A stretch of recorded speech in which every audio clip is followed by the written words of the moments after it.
মালিকের কাছে খামারের প্রতিটা প্রাণী মনে হয় তার সন্তান। বাংলাদেশের কৃষি অর্থনীতিটা নষ্ট করছে শেখ হাসিনা। টাকাই সকল সুখের মূল, টাকাই সকল শক্তির উৎস। আমার কাছে টাকা আছে তো আমার কাছে সব আছে, আমার কাছে টাকা নেই মানে আমি ফুটবল। যারা গ্রামে সুদের ব্যবসা করে দেখবেন পুরো গ্রামবাসী তার অভিশাপ দেয়। গরু কিন্তু নাক দিয়ে শুকে বুঝতে পারে যে এ আমার শত্রু, এ আমার মিত্র, এ আমার ভালো। সব জিনিসের দাম বাড়ে, খালি গরুর গোস্তের চামড়ার দাম বাড়ে না। সারা পৃথিবীর ভিতরে সব থেকে কিন্তু আমাদের ব্ল্যাক বেঙ্গল ছাগলের মাংস বেশি সুস্বাদু।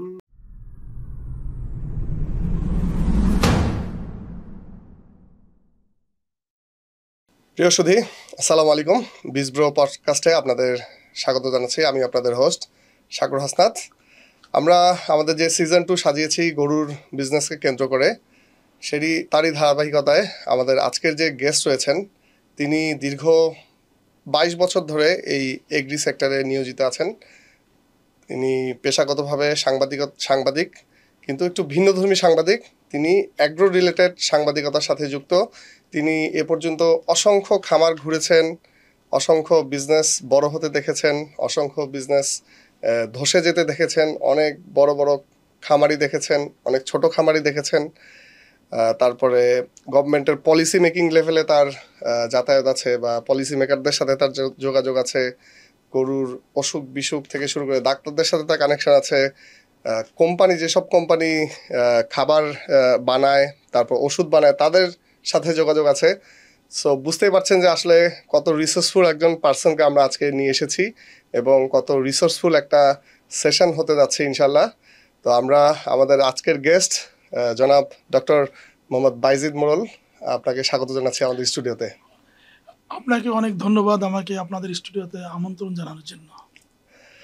সো যেটা শুরুতেই বলেছি, এবং আমাদের প্রথম যে কোশ্চেনটা থাকবে, যে বাইজিদ ভাই দীর্ঘ 22 বছর ধরে এই এগ্রি সেক্টর আছে, এবং তার আরেকটা যে পরিচয় আমি দিতে ভুলে গিয়েছি, উনি কিন্তু এখন একটা এগ্রিকালচার রিলেটেড একটা পোর্টাল তিনি চালান, agriculturenews.com।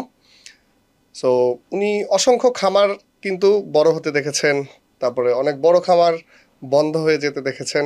তো প্রথম যে কোশ্চেনটা বাইজিদ ভাইয়ের কাছে আমাদের থাকবে, যে আসলে এই একটা খামার বড় হওয়ার পিছনে কোন ফ্যাক্টরগুলা কাজ করে, বা এটা যদি আমরা একটু রিলেটেড করি, যেহেতু দুই কোশ্চেনটা একদম একই সাথে একটা আরেকটার সাথে যুক্ত, যে কোন সমস্যাগুলোর কারণে একটা খামার বন্ধ হয়, বা কোন গুণগুলা থাকলে একটা খামার সাকসেসফুল হতে পারে বা বড় হতে পারে। আসলে আমি তো যেটা বলেছেন আপনি, সেটা হলো যে আমার চোখের সামনে অনেক খামার গড়ে উঠেছে, বড় হয়েছে। আবার আমার সামনে দেখেছি অনেক সুন্দর সুন্দর খামার বন্ধ হয়ে গেছে। তা বন্ধর ভিতরে আমি যেমন আমাদের এই যে মোহাম্মদপুর বেড়িবাঁধের পরে আছে ওয়েলটেক অ্যাগ্রো।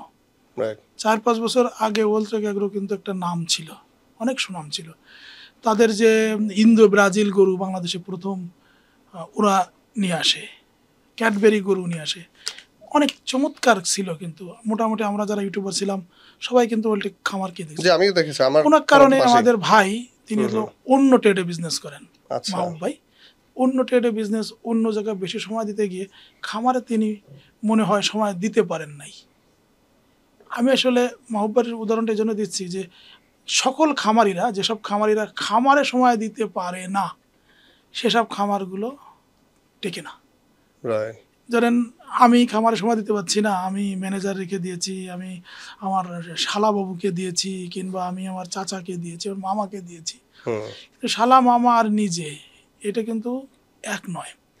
আমি কিছুদিন আগে একটা খামার ভিজিটে গিয়েছিলাম, হাম্বা ফার্ম, গুড়াশালের, খুব আচ্ছা। তা আমি ওইখানে আমাদের ভাইকে জিজ্ঞেস করলাম যে ভাই আপনি খামারে আসি, এই গোটা মাথায় হাত দেন তো। না, আমার তো মাথায় হাত দিতে দেবে না। ঠিক আছে, তা আমি ওরা বললাম যে আপনি যদি এর মাথায় হাত দিবেন, এইভাবে হাত দিবেন, আস্তে আস্তে দিবেন, আস্তে আস্তে দিবেন, একটা পর্যায়ে দেখবেন যে এই গরুগুলো আপনি আসলে সবসময় মাথা এগিয়ে দিবে এবং দেয়। খামার মালিক যখন খামারে যায়, যদি খামার মালিক নিয়মিত খামারে যায়, দেখবেন যে সব গরুগুলো মাথা আগায় দিচ্ছে আদর নেওয়ার জন্য।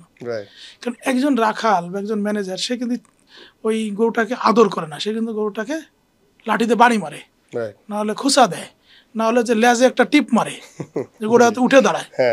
কিন্তু একজন মালিক সে কিন্তু পারে না, কারণ মালিকের কাছে খামারের প্রতিটা প্রাণী মনে হয় তার সন্তান। এক্স্যাক্টলি। এই জায়গা থেকে দেখা যায় যে অনেক মালিকই আছে যে এই মানে প্রাণীগুলোর সাথে বন্ধুত্ব করতে পারে না। যারা পারে না আসলে এইসব খামারগুলো আস্তে আস্তে ঝরে যায়। রাইট। মানে পশু প্রেম থাকতে হবে বা পশুর প্রতি ভালোবাসা থাকতে হবে। পশু না, প্রাণী বলবো। প্রাণী, ঠিক আছে। পশু, এবার আপনাদেরকে এই জায়গাটা ক্লিয়ার করি, আমাদের সরকার কিন্তু পশু সম্পদ মন্ত্রণালয়কে প্রাণী সম্পদ মন্ত্রণালয় বানিয়েছেন। আসলে আমাদের গৃহপালিত যে প্রাণীগুলো আছে এগুলোকে আমরা প্রাণী বলবো। আচ্ছা। আর পশু বলবো যে যেমন কুকুররা কিন্তু আমরা পশু বলবো না, ওরাও কিন্তু প্রাণী।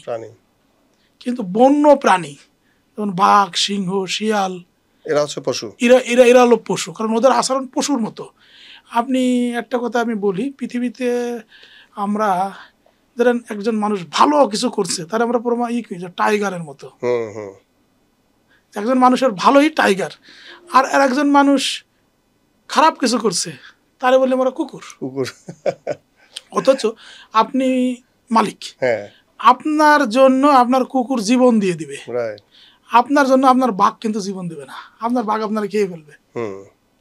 আপনার বাঘ, সিংহ সুযোগ পাইলে সে আপনারা খেয়ে ফেলবে। আপনি অজগর পালেন, সুযোগ পেলে সে আপনারা খেয়ে ফেলবে।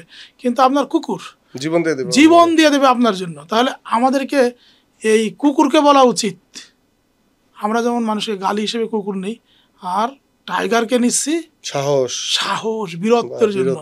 এটা কি আসলে হওয়া উচিত কি উল্টাটা, যে আপনার বিপদে আপনার বাড়ির পাহারা সব কিন্তু দিচ্ছে আমাদের মানে বাড়ির কুকুরটা, তাকে আমরা গালি হিসেবে নিচ্ছি। আর যে আপনাকেও তো খাচ্ছে, আপনার আশেপাশে মানুষজন খাবে, হিংস্র, তাকে আমরা কিন্তু বীরত্ব সাহস দেখাই। এইসব জায়গাতে কিন্তু আমাদের সবার, যারা আমরা ড্রয়িং রুমে বসে বা যেখানে বসে দেখছেন, আমাদের কিন্তু এই জায়গাগুলোতে আমাদেরই পরিবর্তন হতে হবে। আমাদের বাড়িতে যারা বসবাস করি, আমিও যেমন একটা প্রাণী, কুকুর, বিড়াল এরাও একটা প্রাণী। হ্যাঁ, কুকুর, বিড়াল এরাও কিন্তু একটা প্রাণী। কারণ আমরা যা খাই, আমরাও কিন্তু আমাদের কুকুর, বিড়ালকে হুবহু এটা দিব না, যেটা আমরা উচ্ছিষ্ট সেটা দিব, কিন্তু একটু যত্ন সহকারে দিব। এক্স্যাক্টলি। তো যে প্রশ্নটা ছিলাম ভাইয়া, যে প্রসঙ্গে ছিলেন, যে আমরা দুইটা পয়েন্ট আসছে, যে খামারে সময় দিতে না পারা এবং যে প্রাণী প্রেম, যেটা এইটা থাকতে হবে, ভালোবাসা থাকতে হবে, প্যাশন থাকতে হবে। আচ্ছা, আর কি কি গুণ ভাইয়া দরকার যে একটা খামার সাকসেসফুল হওয়ার জন্য? বা আমার অভিজ্ঞতার আলোকে বলে যে একটা খামার সাকসেস হতে গেলে প্রথমে আমার খামারিকে ট্রেন আপ হতে হবে। ট্রেনিং এর এখন সে যদি নিজে ট্রেন আপ না হয়, সে যদি নিজে না জানে, তার ম্যানেজারকে কি সে ডিরেকশন দিতে পারবে? না, তার ম্যানেজারকে ডিরেকশন দিতে পারবে না। সে যদি নিজে, তাহলে প্রথমে তাকে ট্রেন্ড আপ হতে হবে সকল বিষয় A to Z। যে আমার দুধ হয়েছে, এই দুধ থেকে কি কি প্রোডাক্ট আমার বানাতে হবে, এটা কিন্তু আমার মালিককেই বলতে হবে। আমি মালিক, আমি যদি নিজে না চাই, আমার কর্মীরা কি আমার তাই দিতে পারবে? দিতে পারবে না, কোনোদিনও দিতে পারবে না। তাহলে কি, যে আগে হলো মালিককে ট্রেন্ড আপ হতে হবে। ট্রেন্ডের ভিতরে যেমন আছে কি, যদি আমি গরুর খামার করি, তাহলে গরু চিনতে হবে যে আমার কোন গরুটা ভালো হবে, কোন গরুটা খারাপ হবে, গরু চেনা। তারপরে গরু যেমন, যদি আমি যখন গরু সংগ্রহ করতে যাবো, তখন নিজে গিয়ে সংগ্রহ করতে হবে, নিজে কেনাকাটা করতে হবে, না অন্যের উপরে নির্ভর করা যাবে না। তারপর আছে কি, নিজে তো প্রতিদিন দেখ, আমি অন্য ট্রেডে আছি, অন্য ব্যবসা করছি, কিন্তু সকালে এবং রাতে 2 বার গরুর খামারে যেতে হবে, খামারে ভিজিট করতে হবে। ঠিক আছে, খামার ভিজিট করতে হবে। এরপর আছে যে একজন ভালো ডাক্তার রাখতে হবে। ডাক্তার রাখা, ডাক্তার হয়তো প্রতিদিন না হলেও তাকে যেন ডাক দিলে যেন কাছে পাওয়া যায়। একটা গরুর বদহজম হয়েছে, 3 থেকে 4-5 ঘন্টা পরে কিন্তু গোটা মারা যেতে পারে। একটা গাভী হিটে আসছে, কোন সময় হিটে আসছে এটা যদি সে না জানে, তাহলে তো ইনসেমিনেশনটা ঠিক হবে না। ঠিক আছে।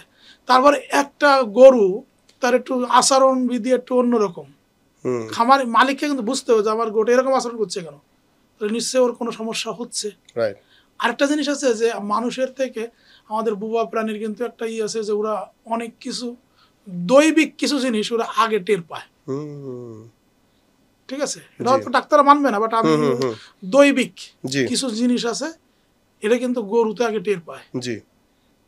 ঠিক আছে, অতএব আমি কিরকম ভাই এটা একটু যদি বলেন। দৈবিক বলতে বলছি কি, যেমন আপনি জিন পরি, হ্যাঁ অনেক ডাকাডাকি করে অনেক সময়, পরি, সাপ, বানর, কুকুর বা বাইরের কোনো হিংস্র প্রাণী আশেপাশে আসছে, ওরা টের পায়। ঠিক আছে, বাইরে একটা সাপ আশেপাশে আছে, এটা কিন্তু ওই লাফালাফি শুরু করে এবং অস্থির হয়ে যায়।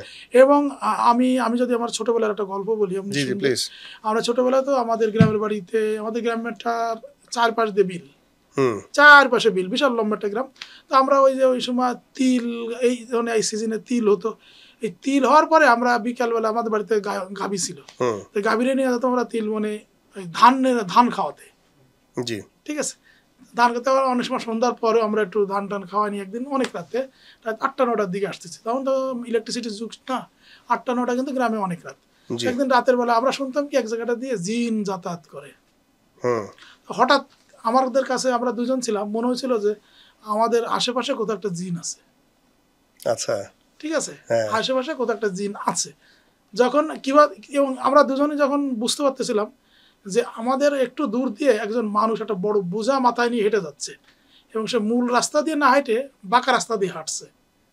হুম ঠিক আছে, এবং যে জায়গা থেকে বোঝাটা মাথায় তুললো ওই জমিটা ছিল আবার আমার চাচার।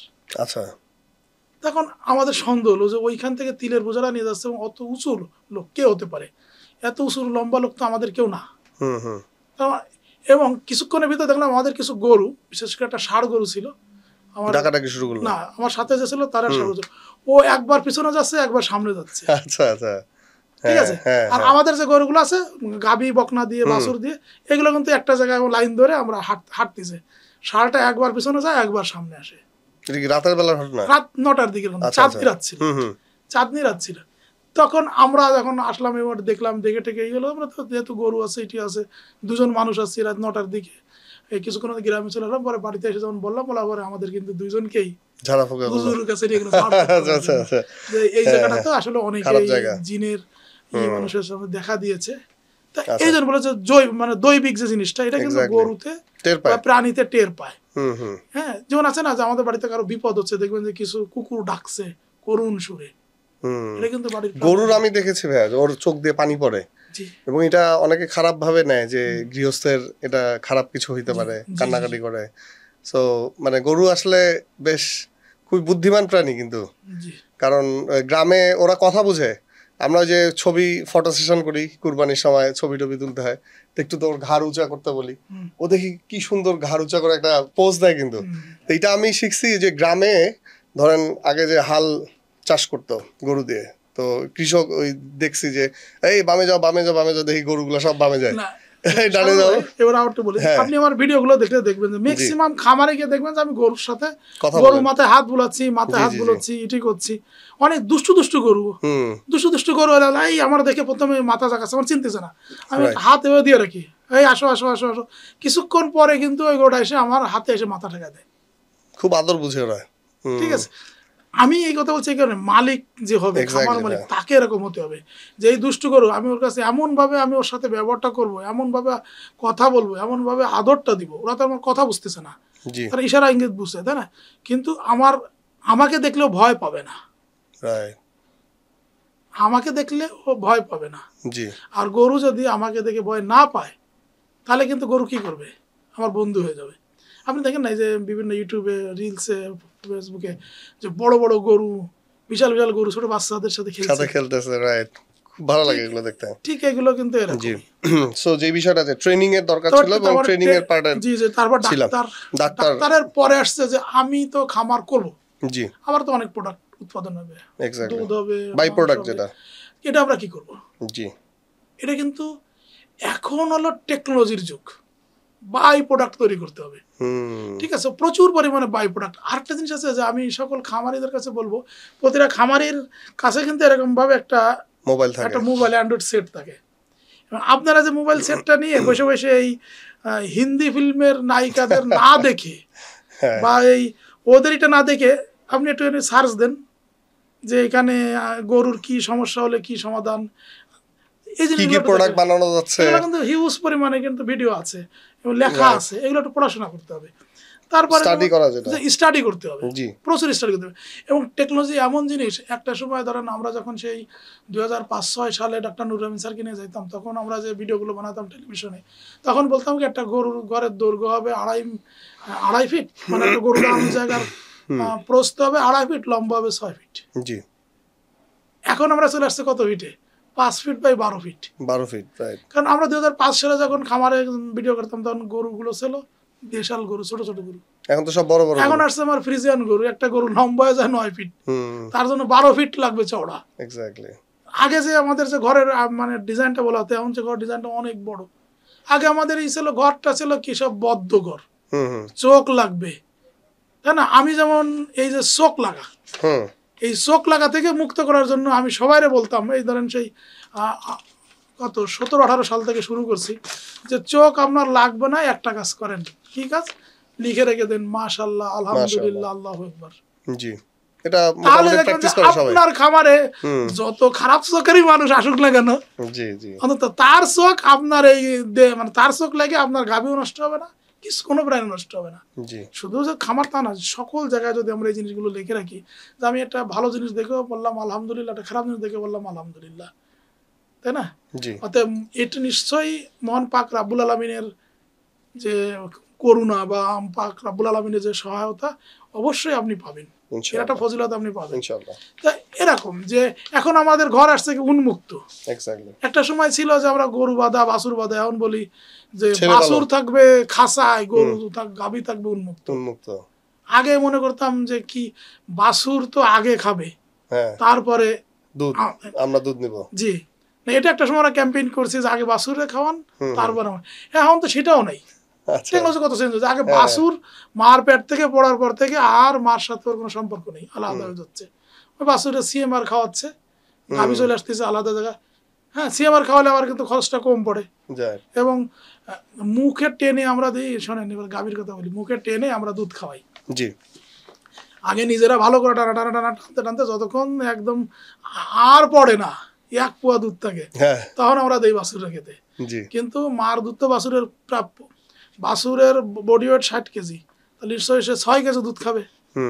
তারে আমরা দিচ্ছি 1 পোয়া দুধ, তাহলে ওই বাছুর কি হবে না? আমাদের দেখবেন একটা খামার আছে জাকের ডেইরি ফার্ম। জি, জাকের ডেইরি ফার্ম আমি মাঝে মাঝে ভিডিও করি। আমি মূলত ভিডিও করি এই কারণে যে এদের যে বাছুরগুলো, যে গাভীর দাম 3 লাখ টাকা, বাছুরের দাম 6 লাখ টাকা। তাই নাকি? মানে উনার খামারে 2.5 লাখ টাকার নিচে কখনো কোনো বাছুর বিক্রি হয় না। মাশাআল্লাহ, এটা একটা খুব ভালো আমরা ইনসাইট পেলাম যে আমরা যদি ঠিকমতো যত্ন নেই।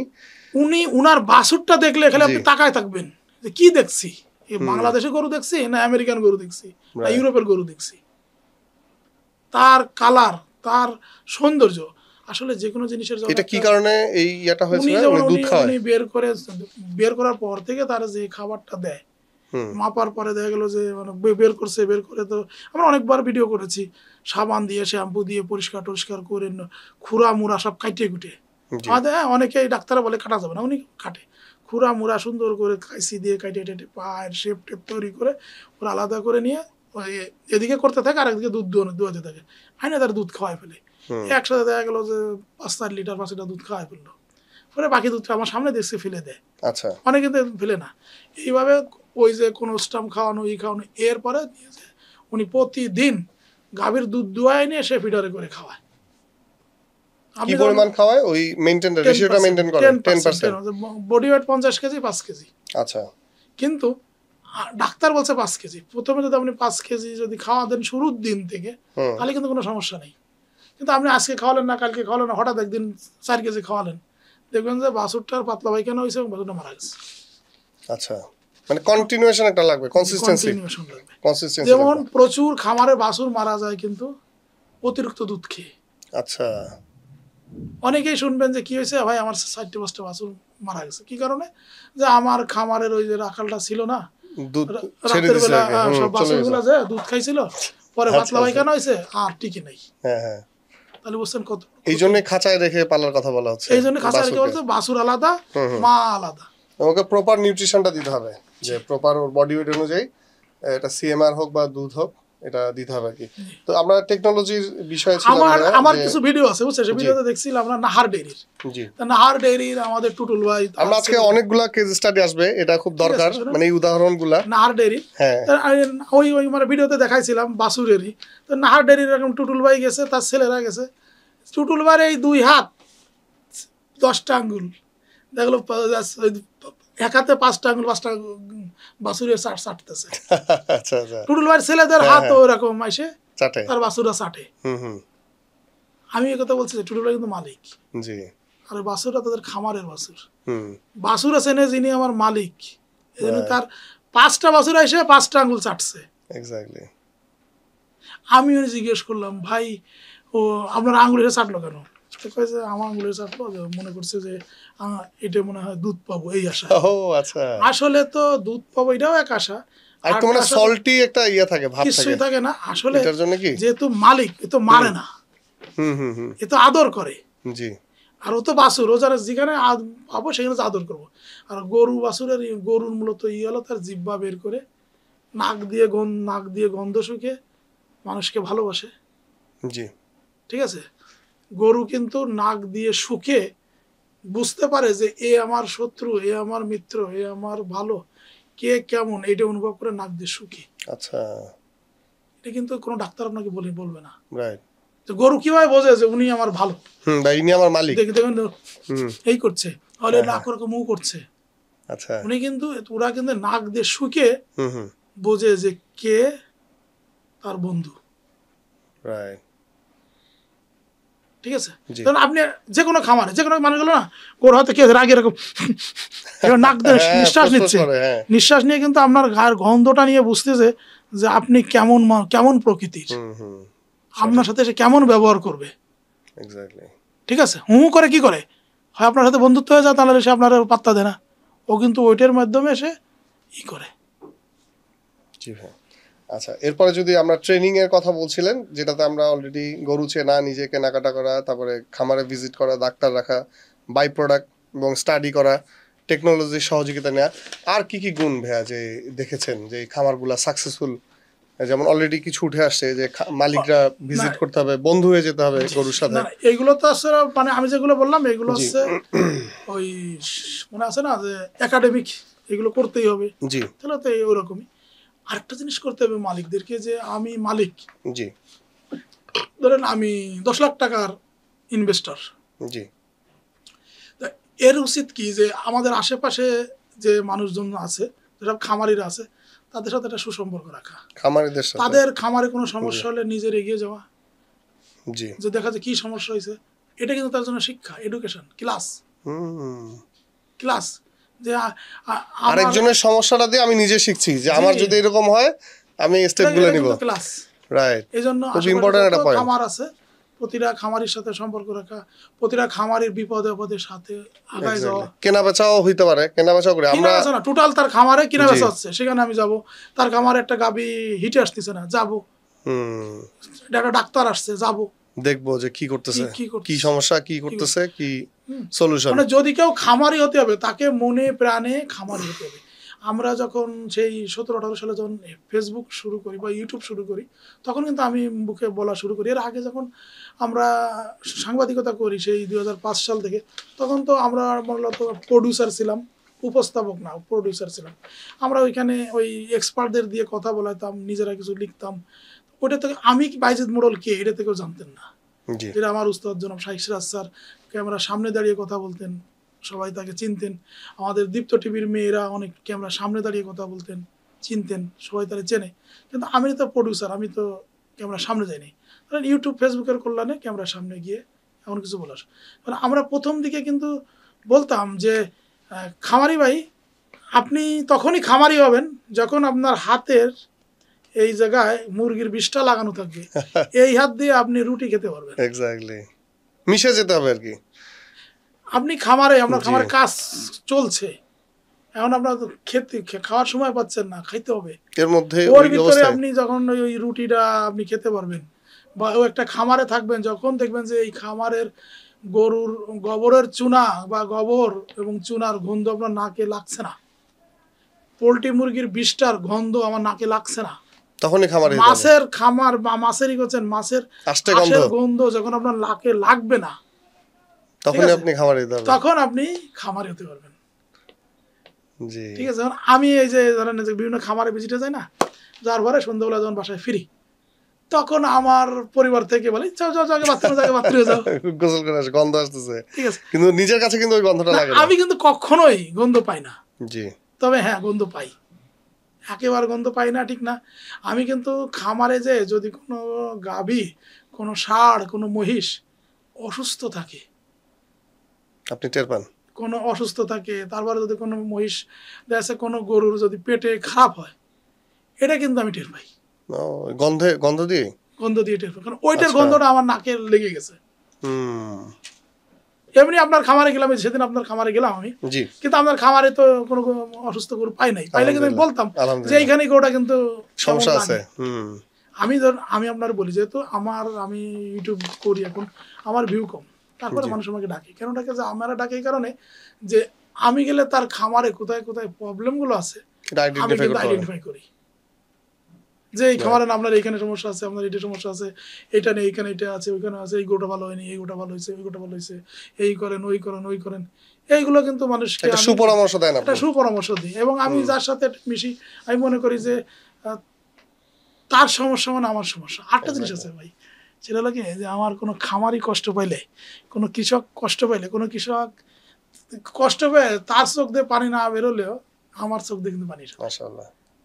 আজকে যেমন আমার আলু চাষিরা আলু বেচতে পারছে না, 8 টাকা করে কেজি বিক্রি করতে হয়েছে উত্তরবঙ্গের আলু চাষিরা। আমি গিয়েছি ধরেন সিরাজগঞ্জের চান্দাইকোনা, আবার দেবীগঞ্জ গেলাম, পঞ্চগড়ে গরুর ভিডিও করতে। সেখানে গিয়ে দেখলাম যে চাষিদের কি হয়েছে ভাই, আলুর দাম নাই, তাই গরু কিনতে পারছি না। ঠিক আছে, তখন আমার কিন্তু একদম ইসে লাগছে যে মানুষ এই যে আলু করেছে, পেঁয়াজ করেছে, তাদের সর্বস্ব দিয়ে, এবং লোন নিয়েছে, ঋণ নিয়েছে। গ্রামের ঋণ সেটা তো অনেক বেশি ঋণ, শতকরা 120% তাই না? আমরা 100 টাকায় 8 টাকা 10 টাকা নিয়ে গেল ব্যাংকে এক বছরে, আর এর যায় 120 টাকা গ্রামে সুদ। এই যে মানুষটা ঋণ নিয়ে আজকের আলু চাষ করার পরে সেই আলুর দাম এতই কমছে যে উৎপাদন কষ্ট উঠে নাই, এবং এই যে সে একবার পিছনে পড়ে গেল, এই যে ঋণের ভারে সে যে পিছনে পড়ে গেল, এই চাষি কিন্তু আর মাথা উঁচু করতে পারবে না, একটা সময় ভূমিহীন হয়ে যাবে। ভূমিটা কিনবে কে জানেন? ওই লোনদাতা না, কিনবে আমাদের চাকরিজীবীরা। ঠিক আছে, লোনদাতা তো অভিশপ্ত, যারা সুদে কারবারি করে এরা অভিশপ্ত। এরা বেশি দিন এভাবে টিকে না, এদের সুখ শান্তি বেশি দিন থাকে না। ঠিক আছে, যারা এরকম সুদের ব্যবসা করে এরা অভিশপ্ত। এরা কখনোই মানুষের ভালোবাসে না, ঋণ নেয়, তাদের কাছে লোন নেয়, মানুষ কিন্তু অভিশাপই দেয়। এবং একজনের সাথে তার কোনো সম্পর্কই নাই। আপনি এই গ্রামে দেন, দাদন দেন না, মানে ঋণ দেন বা সুদে টাকা খাটান, ওই একজন মানুষ আছে, তার সাথে আপনার কোনো বাধাবাধি নেই, কিছু নেই, সে মনে মনে আপনারা ঘৃণা করে, মনে মনে আপনার অভিশাপ দেয়। যারা গ্রামে সুদের ব্যবসা করে দেখবেন পুরো গ্রামবাসী তার অভিশাপ দেয়, ইউনিয়নবাসী অভিশাপ দেয়, এরা কখনো ভালো থাকে না। আমি যেটা বলতে চাচ্ছি যে এই যে আমাদের যে ইয়েগুলো, এই জমিগুলো কিনবে আমাদের চাকরিজীবীরা। আমরা একটা জিনিস একটু বলি, হয়তো ভিডিওটা যদি সব চাকরিজীবীরা দেখবেন আমাকে গালাগালি করবেন, কিন্তু এটা আমাকে বলতেই হবে। আসলে বাংলাদেশের অর্থনীতি নষ্ট করছে কে? বাংলাদেশের কৃষি অর্থনীতিটা নষ্ট করছে শেখ হাসিনা। 2009 সালে ইলেকশনে জয়লাভ করার পরে সে দীর্ঘদিন ক্ষমতা থাকার জন্য সরকারি কর্মকর্তাদের 66% ইনক্রিমেন্ট দিয়েছিল। সরকারি কর্মকর্তাদের 66% ইনক্রিমেন্ট দিয়েছিল। এই 66% ইনক্রিমেন্ট, তার আগে আবার একটা ইনক্রিমেন্ট দিয়েছিল সম্ভবত 30%। এরপরে আসলো মনে হয় 11-12 সালে এসে 66% ইনক্রিমেন্ট দিলেন। কি হলো এরপরে? কি করলেন? আরও গার্মেন্ট ট্রেডে বিভিন্ন জায়গায় চাপ দিয়ে তিনি বেতন বাড়ালেন। এইটাকে কন্টিনিউ করার জন্য ব্যাংকগুলোতে কিন্তু বেতনটা ওরকম 50% 45% দিয়ে তাদের বেতন হয়ে গেল ধরেন। এরপরে এর পাশাপাশি আরও কিছু ন্যাশনাল মাল্টিন্যাশনাল কোম্পানি তারাও স্যালারি বৃদ্ধি করলো, কিন্তু নর্মাল যারা প্রাইভেট ফার্ম তারা কিন্তু বেতন বৃদ্ধি করতে পারলো না। ওইভাবে তাদের ফার্মে প্রোডাকশন নাই, ইনকাম করতে পারে না। এই বেতন বৃদ্ধির পরে কিন্তু আমাদের অনেক গার্মেন্টস বন্ধ হয়ে গেছিল। আস্তে আস্তে গার্মেন্টসগুলো কিন্তু অনেক গার্মেন্টস বন্ধ হয়ে গেছে। তারা যখন গার্মেন্টসে আগে 1200 টাকার মিটারে উনি 6000 টাকা করে দিলেন, এতে করে কিন্তু অনেক গার্মেন্টস বন্ধ হয়ে গেছে। এটা ইমপ্যাক্টটা এগ্রিতে কিভাবে পড়লো? এগ্রিতে পড়লো এই কারণে, যেহেতু গ্রামের বা যে কোনো জায়গায় আমার এই যে ঋণগ্রস্ত ফার্মার আলু চাষি, সে যে ঋণে পড়ে গেল, এই ঋণ কিন্তু সে শোধ নিতে পারবে না। একটা সময় এসে আমার এই গভর্নমেন্ট চাকরিজীবীর কাছে চলে যায়, ভাই আমার জমিটা কিনে। এই যে যারা 66% ইনক্রিমেন্টের লোক আছে, এখন একটা জিনিস আপনি চিন্তা করে দেখেন, আমি একটু অর্থনীতির কথা বলি, আমি অর্থনীতির ছাত্র না, তারপরে বলি। আমরা ধরেন সে 80 দশকে 90 দশকে যখন দেখতাম যে একটা মানে দিনমজুর, তার শ্রমের মূল্য ছিল কত, চাউলের কেজি 10 টাকা, শ্রমের মূল্য ছিল 25 টাকা, আড়াই গুণ। ব্রিটিশ আমলে যেমন একজন মানুষ টিএ দিয়ে যাইতো না, গভর্নমেন্ট অফিসাররা, সে কিন্তু পাইতো আড়াই গুণ। টিএ দিয়ে একজন মানুষের আড়াই গুণ হবে, স্যালারি আড়াই গুণ। ঠিক আছে, যারা ব্রিটিশ আমলে চাকরি করছেন তারা জানে আড়াই গুণ। তা আমি একদিন জিজ্ঞেস করলাম, আড়াই গুণ কেন? আমি আমার ওয়াইফ সাথে একটা গুড়ার খাবার, আচ্ছা, এই জন্য গুড়ার হলো অর্ধেক, আচ্ছা, আড়াই গুণ। তাহলে আমরা কিন্তু ওই 80 দশক 90 দশকে আমরা দেখেছি যে শ্রম ডে লিভারদের ই ছিল কত, আড়াই গুণ ছিল। এই কৃষির কথা বলছি, চাউলের কেজি 10 টাকা, ডে লিভারের ই ছিল 25 টাকা। এখন কত? এখন অলমোস্ট 5 গুণ। না, এখন আমার চাউলের কেজি 60 টাকা, কিন্তু নাও দিস টাইম এখন একটা গ্রামের ধান কাটার 500 টাকা, 1000 টাকা, আরো 3 বেলা খাবার। জি, মানে গ্রামে যে সকাল 8টার সময় যায়, দুপুর 2টা 2:30 পর্যন্ত কাজ করে, তারও 700 টাকা। এই জন্য মানুষ কি হয়েছে, কিন্তু তার ডেটা বাড়ছে। একদিন কাজ করে, যখন আগে ছিল কি একজন মানুষ একদিন কাজ করে 2.5 কেজি চাউল পেত, আর আজকের একজন মানুষ কাজ করে 10 গুণ 15 কেজি চাউল পাচ্ছে। সেই লোকটা কি কাজ করে খাবে? কি করবে? সারা ওই যে কাজ করে এসে সন্ধ্যাবেলা চায়ের দোকানে বসবে, কিছু সিনেমা দেখবে আর রাজনৈতিক গল্প করবে। মনে হচ্ছে একজন সবাই মানে আছে, কেউ মানে যে দল আছে সেই দলের কিন্তু রাজনীতি করবে। ঠিক আছে, এখন আমাদের এই যে কৃষি অর্থনীতি, এই কৃষি অর্থনীতিতে আসলে একটু ভাবা উচিত। এখানে দুইটা পয়েন্ট যদি আমি বলি, আমাদের কৃষকদের ছেলেমেয়েরা কি সবাই কৃষক হবে? তাদের কি মন চায় না যে আমার ছেলেটা, হ্যাঁ, আমার চাকরিজীবীর ছেলে আর কৃষকের ছেলে স্কুলে গেলে আলাদা করা হচ্ছে? চাকরিজীবীর ছেলে আর কৃষকের ছেলের কি বেতন আলাদা, পোশাক আলাদা, বই পুস্তক আলাদা, কোনো কিছু কি আলাদা না? তাহলে চাকরিজীবী যারা জীবী আছে প্রতি বছর তাদের ইনক্রিমেন্ট হয়, আমাদের কৃষকদের কেন ইনক্রিমেন্ট নাই? তাদের ইনক্রিমেন্ট আছে না, যে আমি চাকরি করি, আমি বছর শেষে 10%, 5%, 1%, 0%, এই বছর যদি আমার ইনক্রিমেন্ট হয়, সামনের বছর তো কোম্পানি দিবেই, যে কোম্পানি হোক না কেন। ইনক্রিমেন্ট তো হচ্ছে, আপনি যেটা বললেন যে 10 গুণ বেশি পাচ্ছি আমরা এখন চালের, চাউলের, আমার কৃষকের ইনক্রিমেন্ট নাই। কৃষকের হচ্ছে না, দিন মজুরের হচ্ছে, কৃষি শ্রমিকের হচ্ছে, শ্রমিকের হয়েছে। কিন্তু এখন এইটাই ট্রেন্ডটা হচ্ছে যে আপনি যে পয়েন্টটা দিলেন যে কৃষক তার জমিটা বিক্রি করে দিচ্ছে চাকরিজীবীর কাছে, দিয়ে এখন দেখছে যে আবার নিয়ে এখন কৃষকরা এক্স্যাক্টলি ওই শ্রমিক হচ্ছে কিন্তু ওই কৃষকটাই যে জমির মালিক ছিল, কারণ ও দেখছে যে আসলে ভাই চাষ করার চেয়ে শ্রমিক হয়ে বেশি লাভ না, মানে ওই যে তার ঋণের ভারটা চলে যাচ্ছে, তাকে মানে করতে হবে, তখন জমিটা বিক্রি করে। চাকরিজীবী যখন জমিটা নিচ্ছে, আরেকটা ট্রেন্ড দেখেন, এটা কিন্তু ইদানিং শুরু হয়েছে যে কৃষি জমি কিন্তু কমতেছে।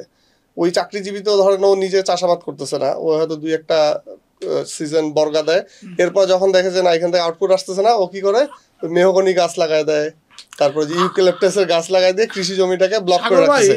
যদি বেঁচে থাকেন দেখবেন খুব বেশি দিন না, 20-30 বছর পরে ছোট ছোট জমিগুলো পাবেন না। ছোট ছোট জমিগুলো আর পাবেন না। কি হবে? ধরেন একজন মানুষের 5 কাঠা জমি হয়তো পৈতৃকভাবে ভাগে পাইছে, কারো 10 কাঠা, কারো 1 বিঘা 2 বিঘা, এদের এইসব জমি আর থাকবে না।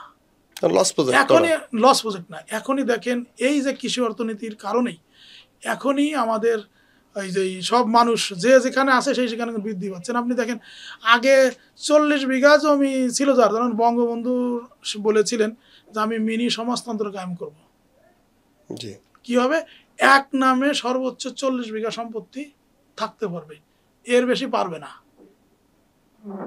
ঠিক আছে, আর এখন আপনি দেখেন যদি আমরা যে বড় বড় গ্রুপদের বলি 1600 বিঘা 1500 বিঘা, আমরা যেসব এগ্রিকালচার প্রজেক্ট গুলোতে যাচ্ছি, আমি যে এগ্রিকালচার প্রজেক্ট গুলোতে যাচ্ছি, তাই না, এদের কারোর কি 1600 বিঘা 400 বিঘা 500 বিঘা 600 বিঘা, এই 600 বিঘা তো তার পৈতৃক না, এমনি তার পৈতৃক কিছুই ছিল না। সব তো এই ছোট ছোট ছোট ছোট ফার্মাররা, এই আলু চাষি বেগুন চাষি, তারা ফসলের দাম না পেয়ে কারো কাছে বিক্রি করছে, এইভাবে হাত বদল হয়ে হয়ে এখন কিন্তু এইগুলো সব এক এক ফ্লটে এক এক খতিয়ান আসছে, যে এক খতিয়ানে 1200 বিঘা পুরোটা একটা কোম্পানি নিয়ে নিছে, একটা কোম্পানি নিয়ে নিছে। এইটা কিন্তু হয়তো বহির্বিশ্বে কেমন জানি না, কিন্তু আমাদের দেশের জন্য এটা একটা। কিন্তু ভাইয়া বড় জমি চাষ করা বেশি কস্ট ইফেক্টিভ না ছোট জমি চাষ করার চেয়ে? আপনি যে 1200 বিঘা জমি কিনলেন, আপনি তো চাষি না, আপনার তো অফিস থাকবে, হেড অফিস হলো দুবাই।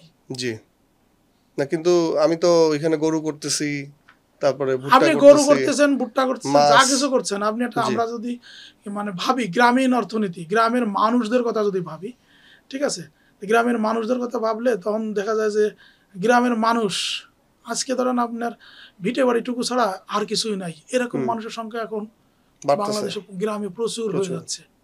শুধু এরা এই জমিগুলো সব যে কোনো উপায়ে নিয়ে নিচ্ছে। আপনি কি মনে করেন যে সবাই খুব খুশি মনে জমি দিয়েছে? না।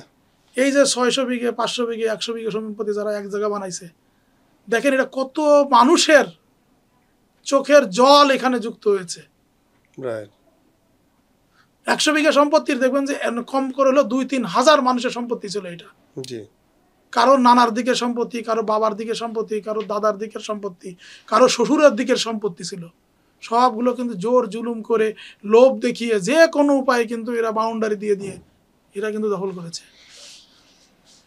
ঠিক আছে, কিন্তু আমি আসলে মানে এই যারা বড় এন্টারপ্রেনার, আমি তাদের বিপক্ষে না। আচ্ছা, আমি বড় এন্টারপ্রেনারদের বিপক্ষে না। আমি আসলে কৃষকদেরকে ভালোবাসি, তো তাই কোনো অসহায় মানুষ, অসহায় কৃষক যখন দেখি যে একজন মানুষ হয়ে যাচ্ছে, আমরা যদি এত চীন করি, চীনের একটা নীতি তো নিতে পারতাম। এত চীনকে ভালোবাসি, চীন আমাদের ইনভেস্টমেন্ট করুন, চীন আমাদের হ্যান করুন ত্যান করুন, ইন্ডিয়া দরকার নেই, চীন এসে সবকিছু করে দেবে। প্লিজ চীনের মতন একটা কাজ করেন, কৃষকের সকল পণ্য আপনি কিনে নেন।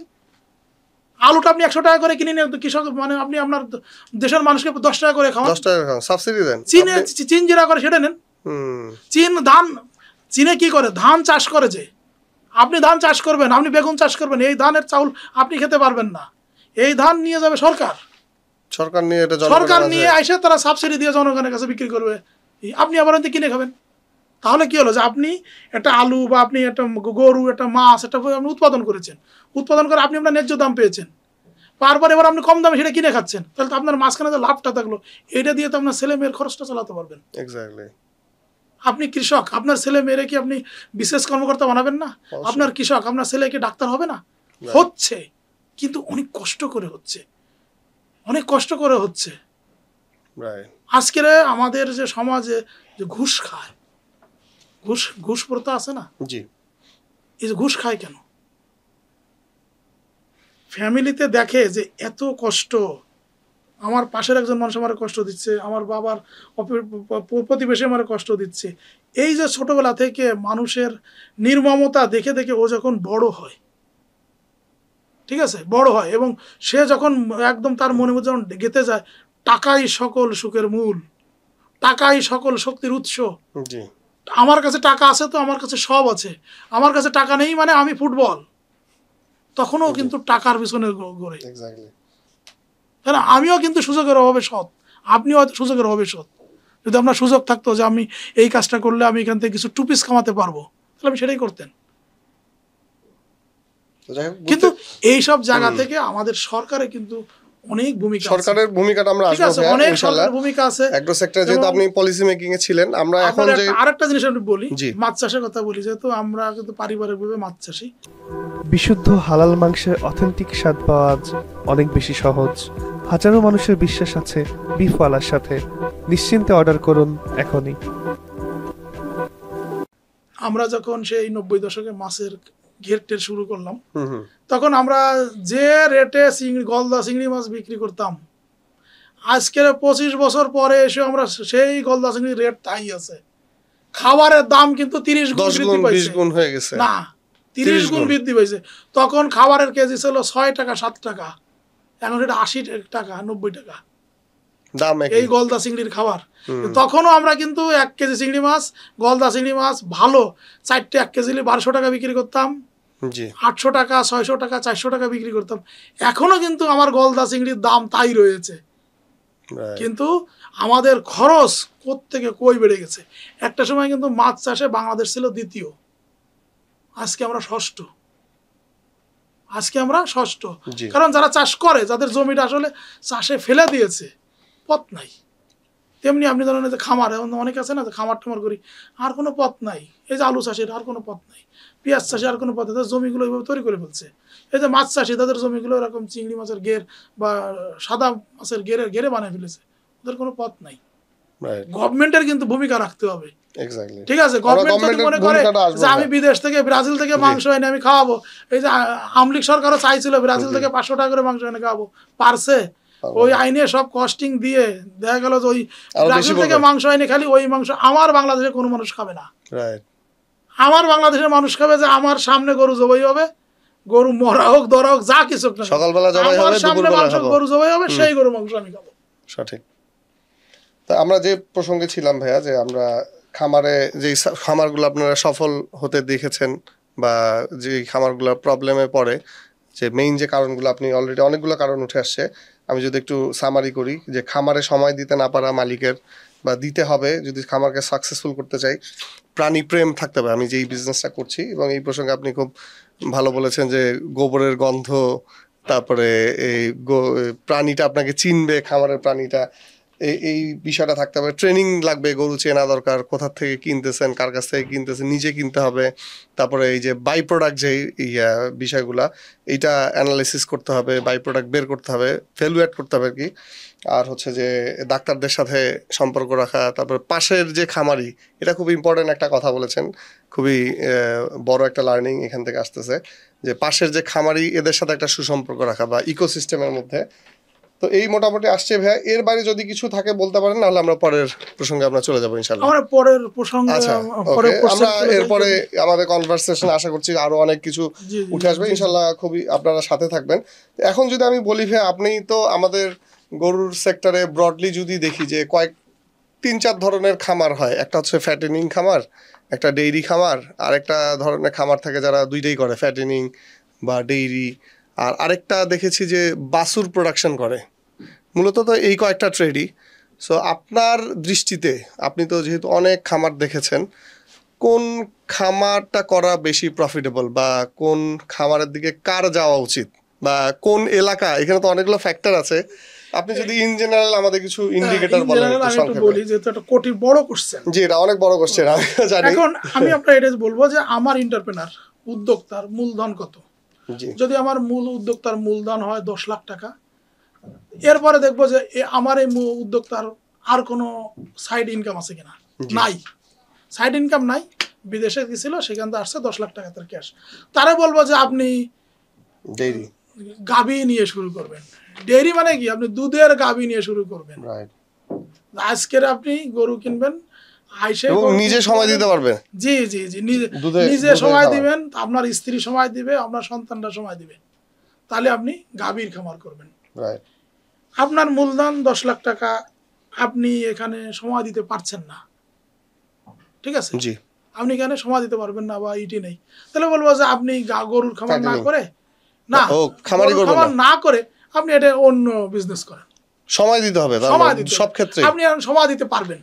এখন আমি এখানে বলবো, যদি আপনি যা কিছু করেন না কেন, যদি মনে করেন যে আমার এইটাই আমার পেশা, তাহলে গাভী। তাহলে এটা আমার পেশা, সেমি পেশা, আমি চাকরি করি, সবসময় এটা করব, আমার পরিবারের সবাই মিলে করব, তাহলে বলে যে আপনি গাভীও করেন, সাথে একটু ফ্যাটেনিংও করেন। জি। এবং এই বাছুর নিয়ে শুরু করা, এটা কি যে আজকে আপনি একটা বাছুর কিনলেন, এই বাছুরটা 1 বছর বা 1.5 বছর পরে মা হলো, মার পরে দুধ হলো 8 লিটার, তখন আপনি কি নিজের হাত দিয়ে কপালে পিটাবেন, নাকি আপনার বন্ধুরে বলবেন, না বউরে বলবেন যে তুই আমার কপালে ভাঙ? আমি কিন্তু এই বাছুর দিয়ে না, ওইটা না ভাই, বাছুর প্রোডাকশন বাছুর দিবেন কখন?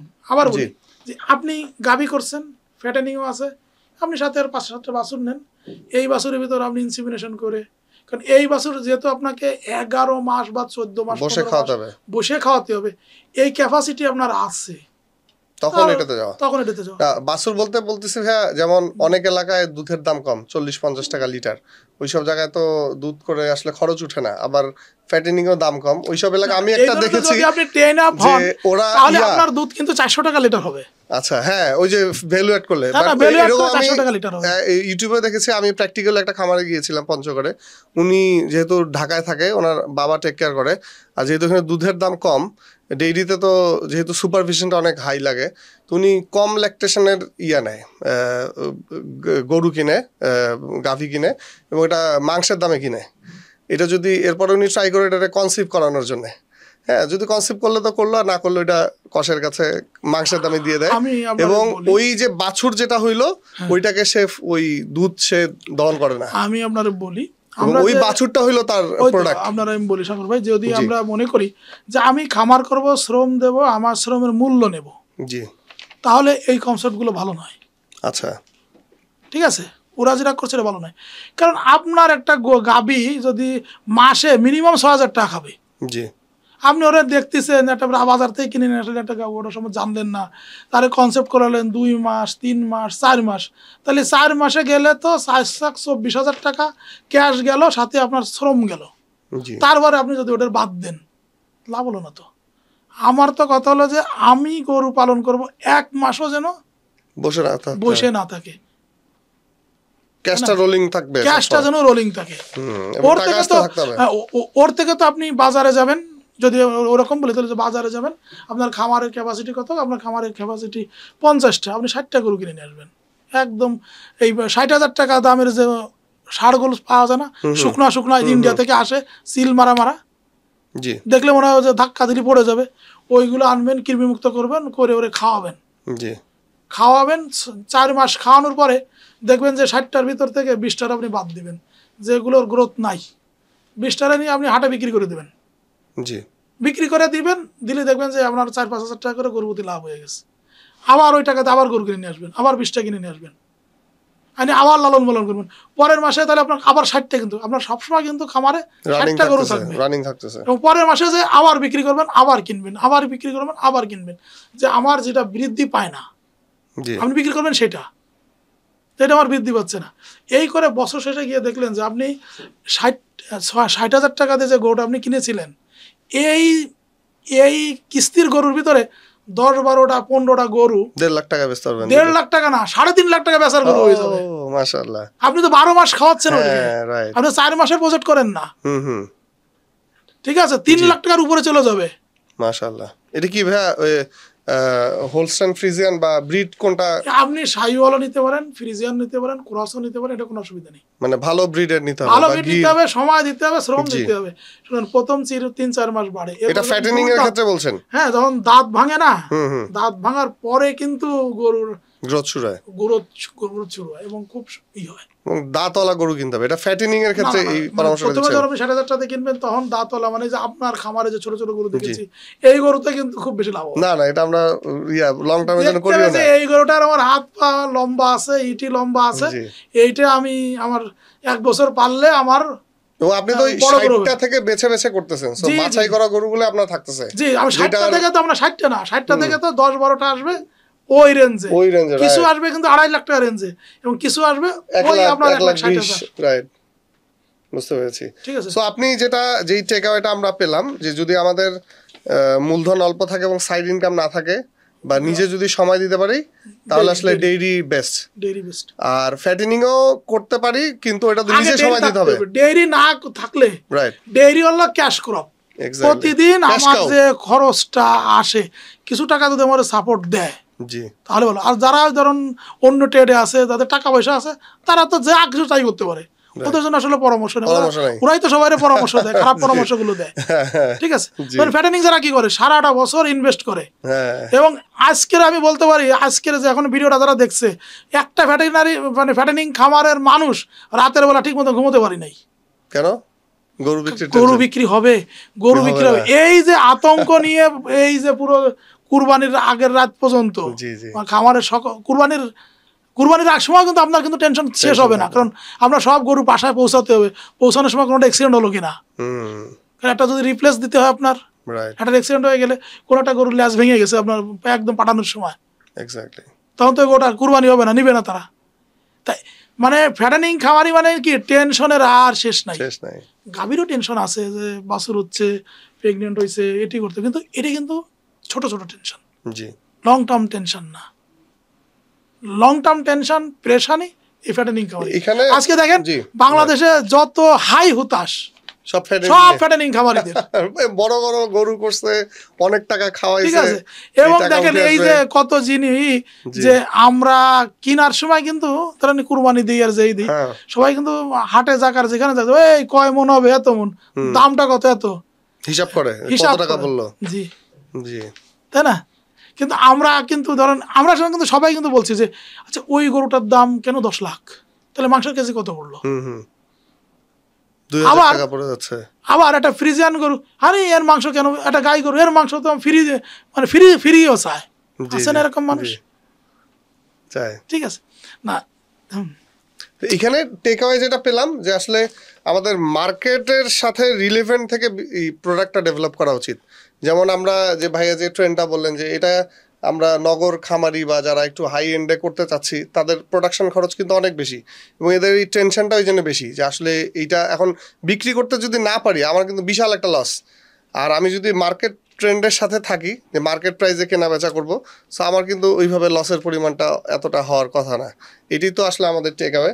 সো এইখান থেকে আমরা আসলে চলে যাব আরেকটা রিলেভেন্ট কোশ্চেনে ভাইয়া, যে অলরেডি এটা উঠে আসছে, তারপরে একটু আমি হাইলাইট করবো, কারণ এই ধরনের অনেক কোশ্চেন আমরা পাই, আমরা অ্যাজ এ খামারি, আপনিও নিশ্চয়ই পেয়ে থাকেন, এবং আমাদের এই যে অ্যাগ্রো রিলেটেড যেই কন্টেন্টগুলো আছে এটার বড় একটা দর্শক কিন্তু আমাদের বিদেশে যারা কাজ করছেন বা চাকরি করছেন যে ভাই বোনেরা, তাদের একটা স্বপ্ন থাকে যে এই টাকা এত কষ্ট করছি, এই টাকাটা জমায়ে দেশে কিছু একটা করব। তো তারা এরকম পাইলট প্রজেক্ট হিসেবে গ্রামের চাচাতো ভাইকে, নিজের শ্যালক দুলা ভাই সম্বন্ধী এদের কাছে টাকা পাঠায় দেয়, যে বলে যে ভাই আমার 10টা গরু করো, 5টা গরু করো, ওই জমিটা খালি আছে।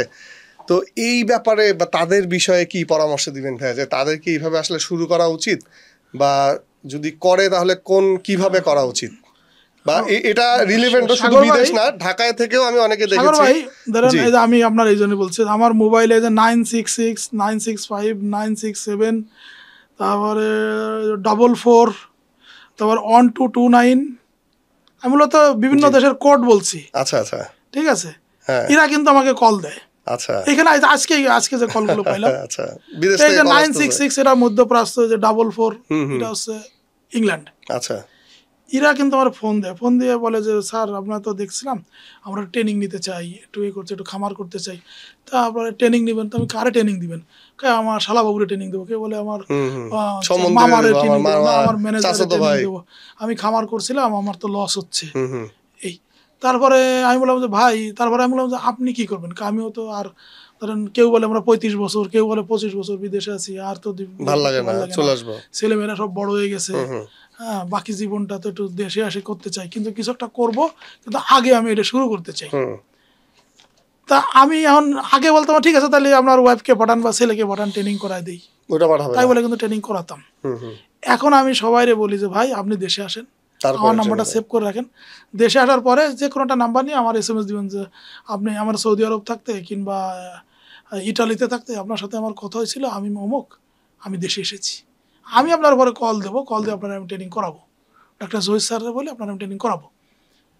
কারণ এই যে যারা বিদেশি ভাইরা আছেন, আপনাদের কাছে একটাই অনুরোধ, বিদেশে গিয়ে কত কষ্ট করে টাকা জমান, আমরাও কিন্তু বিদেশি না দেশি, তারপর আমার বাড়ি খুলনা, আইসি কিন্তু ঢাকায়, এই শুধু কর্মের জন্য, দুটি পয়সা উপার্জনের জন্য, যে পয়সাটা সে উপার্জন করে শেষ বয়সে গ্রামে গিয়ে বসবাস করব একটু শান্তিতে।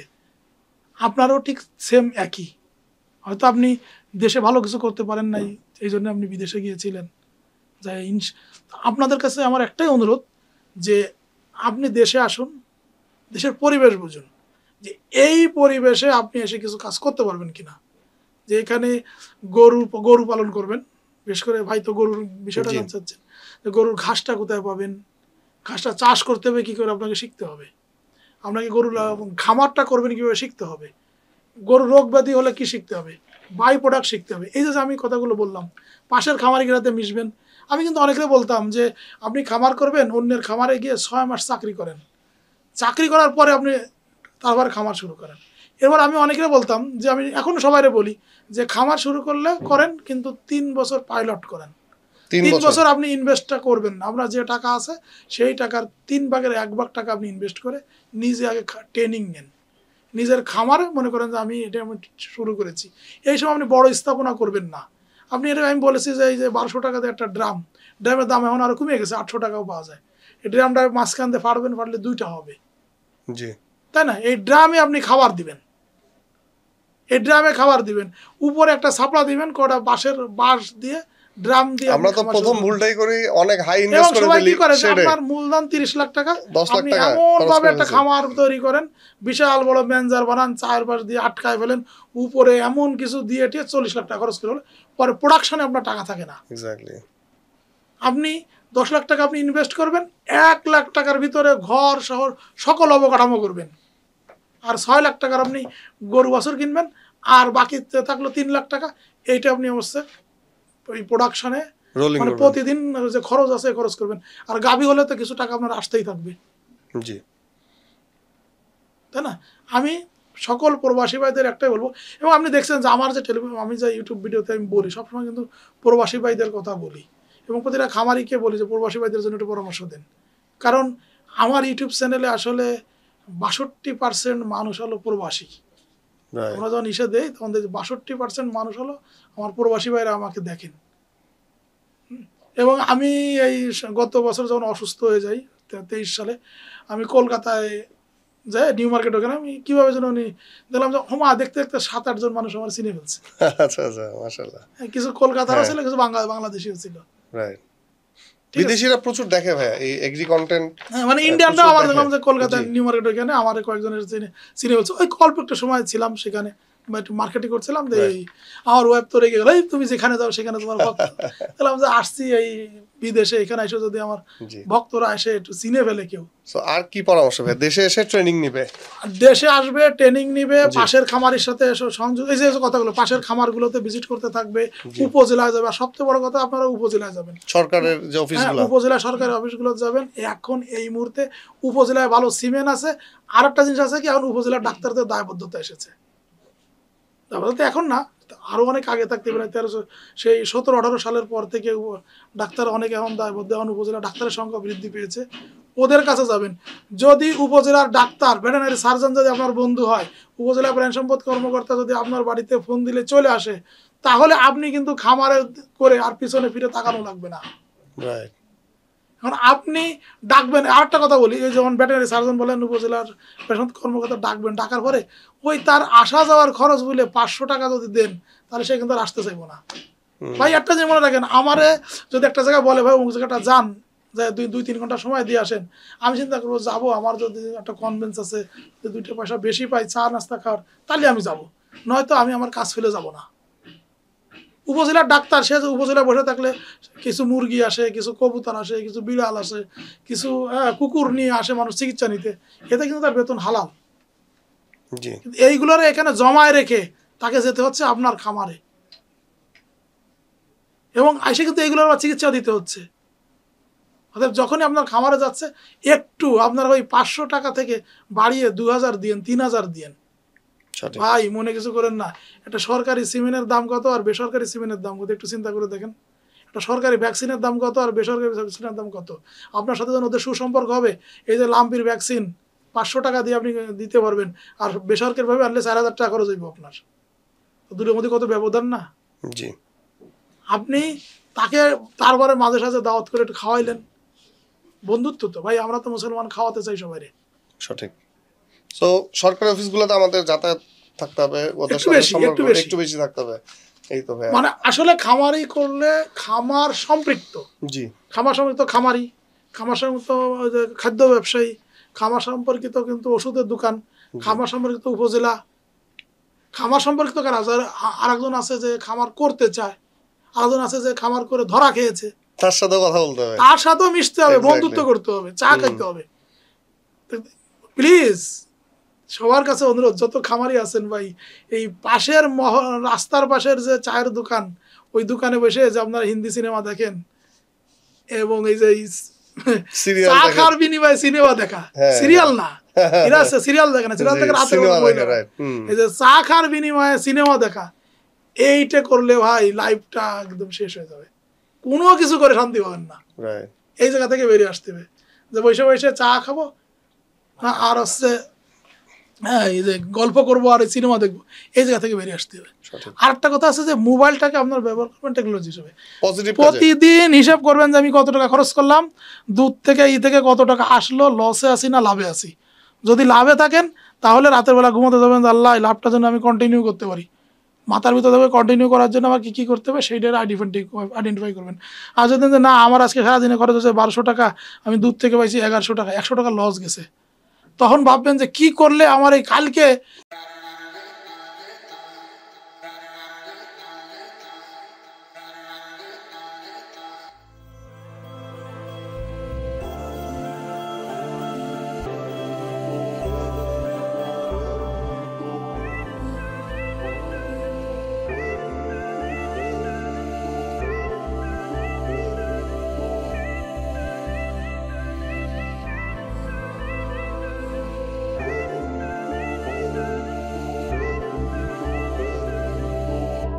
তেরোশো টাকা আমি আনতে পারি, সেটা যখন আপনি মাথার মধ্যে থাকবেন দেখবেন যে আপনার মাথাটা ওইভাবে কাজ করছে, সকালবেলা কিন্তু আপনি একটা পথ পেয়ে যাবেন।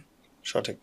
তো এখানে যে মেইন যে পয়েন্টটা উঠে আসলো যে আসলে থাম রুল, আপনি বাইরে থেকে খামার করলে খামার করা যাবে না, ওই খামার টিকে রাখতে হবে না, দেশে আসতে হবে, নিজে ট্রেনিং নিতে হবে, নিজে করতে হবে, মানুষজনের সাথে মিশতে হবে, এবং বাকি যে উপরে যে আমরা যে পরামর্শগুলো উঠে আসছে ওইগুলো ফলো করতে হবে। এখন ভাইয়া যদি অলরেডি ইতিমধ্যে কেউ করে ফেলছে, যে ইনভেস্ট করে ফেলছে বা হয়তো চাচ্ছে যে অল্প কিছু করে করবে, কিছু টাকা, যে ধরেন 20 লাখ টাকার জায়গায় হয়তো 5 লাখ টাকা তার চাচাতো ভাইকে দিল বা শালাকে সম্বন্ধীকে দিল, তাদের বিষয়ে আপনি কি কোনো পরামর্শ দিবেন কিনা যে কতটা যতটা কম এরর রেটে তারা সাকসেসফুল হতে পারে? এখন যেহেতু এই যে ভাই যে প্রশ্নটা করেছেন, জি এরকম কিন্তু আমার এই প্রশ্নটা কিন্তু ভাই শুধু বিদেশি না, আমরা ঢাকায় থেকে আমি অনেক চাকরিজীবীকে দেখি, আমরাও তো ভাই আপনার গ্রামে আমার কাছে এসে বলে আমার বাড়ি দক্ষিণবঙ্গ, আমরা তো ঢাকা আসলে প্রবাসীর মতো, জি জি 5 বিঘা জমি আছে ভাই, আমি একটু খামার করতে চাই, এরকম যারা আছেন ঠিক আছে অলরেডি করে ফেলেছেন, জি আসলে ব্যাক করার কোনো সুযোগ নেই। রাইট। ব্যাক করলে আপনার পুরো ইনভেস্টমেন্ট লস হয়ে যাবে। আমি যেমন একটা সময় আমি ক্যাম্পেইন করতাম যে কত পার্সেন্ট গাভীরে কত পার্সেন্ট সিমেন্ট দেবো, তাই না, আমি ফ্যাটেনিং করব না কি করব। তা যেহেতু আপনি ইনভেস্টমেন্ট করে ফেলেছেন, আপনাকে টেকনোলজি নিয়ে এগিয়ে যেতে হবে, সচেতনতার সাথে এগিয়ে যেতে হবে যে কোনোভাবে ওটা লস থেকে কিভাবে বেরিয়ে আসা যায়, এবং আপনাকে ডেডলাইন করতে হবে যে আমি এতদিন পরে দেশে আসবো, জি এতদিন পর্যন্ত, তাহলে আমি এতদিন পরে যে দেশে আসবো তাহলে এই সময়টা আমার কীভাবে চলবো, এবং নিজেকে প্রয়োজন হলে সিসি ক্যামেরা নিতে হবে, মোবাইলে বসে আমি ঠিক আছে সিসি ক্যামেরা নিয়ে আপনি বিদেশে বসে দেখবেন, সুপারভিশনটা অনেক ঠিক আছে, নিজেকে সুপারভিশন করতে হবে, সিসি ক্যামেরা নিয়ে টেকনোলজির মাধ্যমে দেখতে হবে যে আমার মামা বা আমার চাচা বা আমার শ্যালক বা আমার আপন ছোট ভাই তারা কি করছে, তারা কি এখানে সময় দিচ্ছে নাকি দিচ্ছে না, এবং নিজেকেও কিন্তু ওখানে সিসি ক্যামেরাতে দেখে দেখে বলতে হবে যে কিরে ওই গরুটা লাফালাফি করছে কেন, এবং সাউন্ড সিস্টেম রাখতে হবে, ঠিক আছে, সাউন্ড সিস্টেম রাখতে হবে যে আমি তো যখন দেখবেন সাউন্ড সিস্টেম মানে আপনি কথা বললে ওখানে খামার ভিতরে সাউন্ড বক্সে বেজে উঠবে আপনি কথা বলেছেন, মানে মালিক দেখতেছে জি জি জি।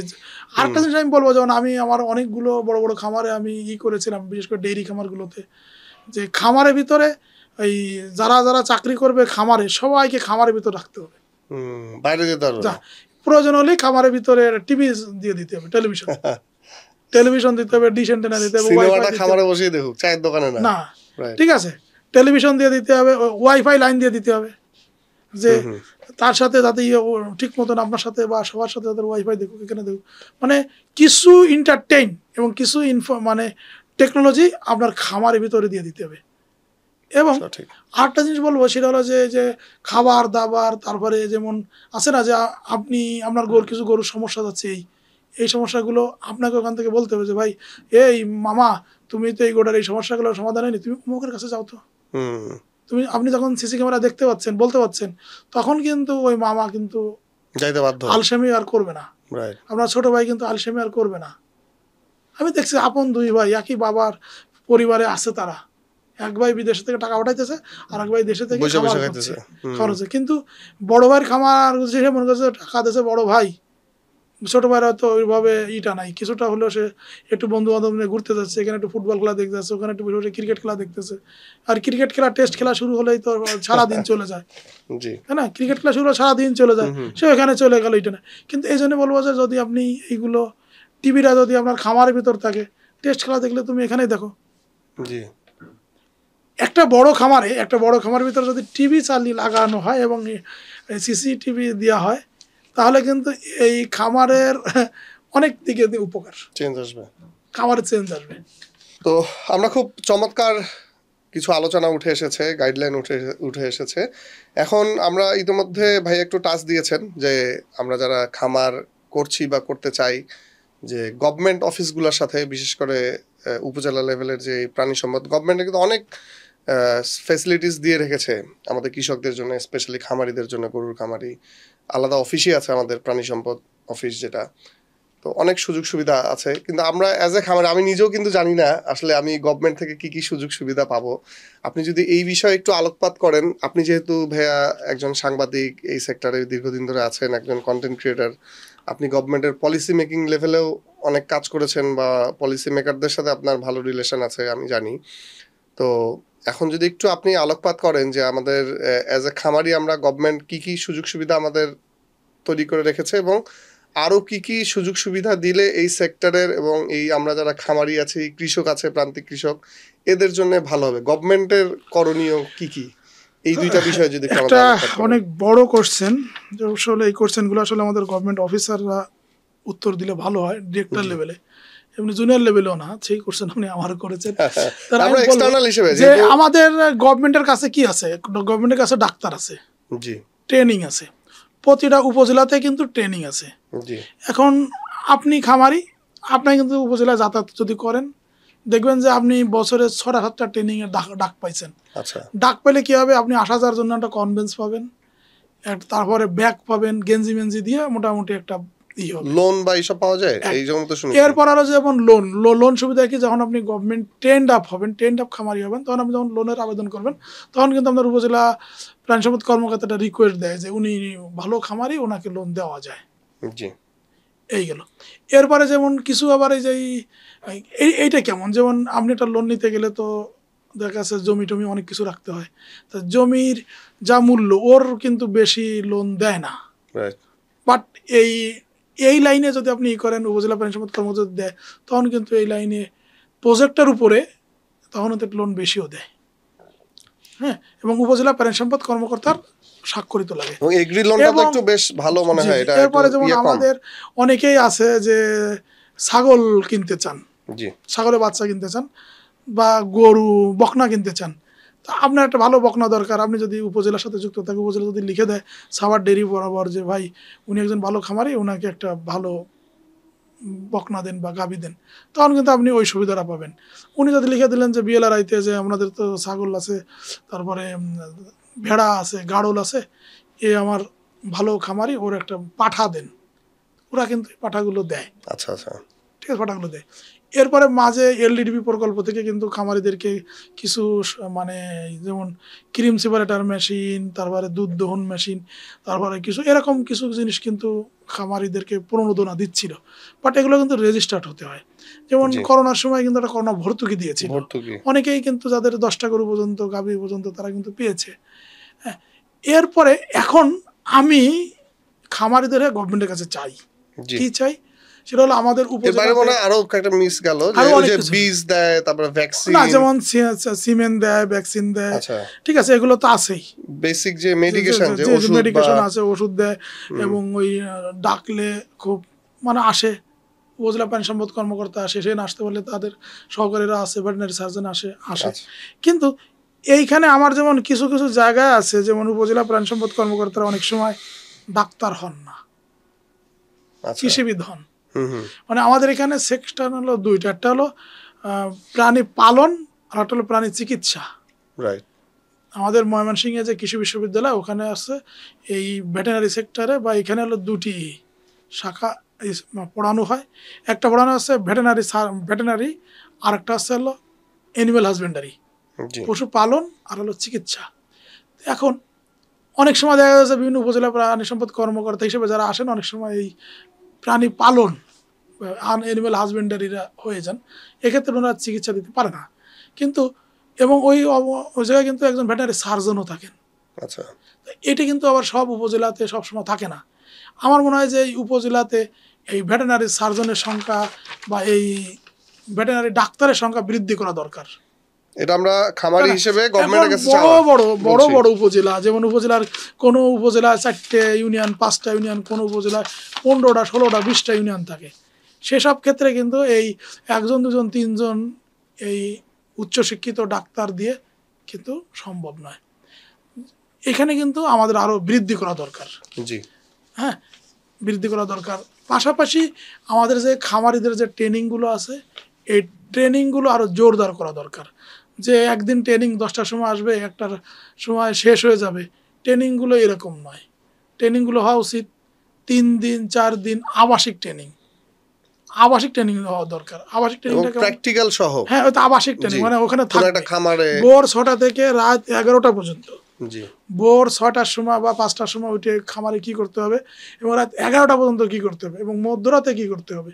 যেমন আপনারা কি জানেন খামারি ভাই, যে রাতের বেলা যদি গরুরে গোসল করানো হয়, গাভীরে বা গরুরে যদি রাতের বেলা গোসল করানো হয়, তাহলে আপনার খামারে গাভীর দুধ বৃদ্ধি পায়।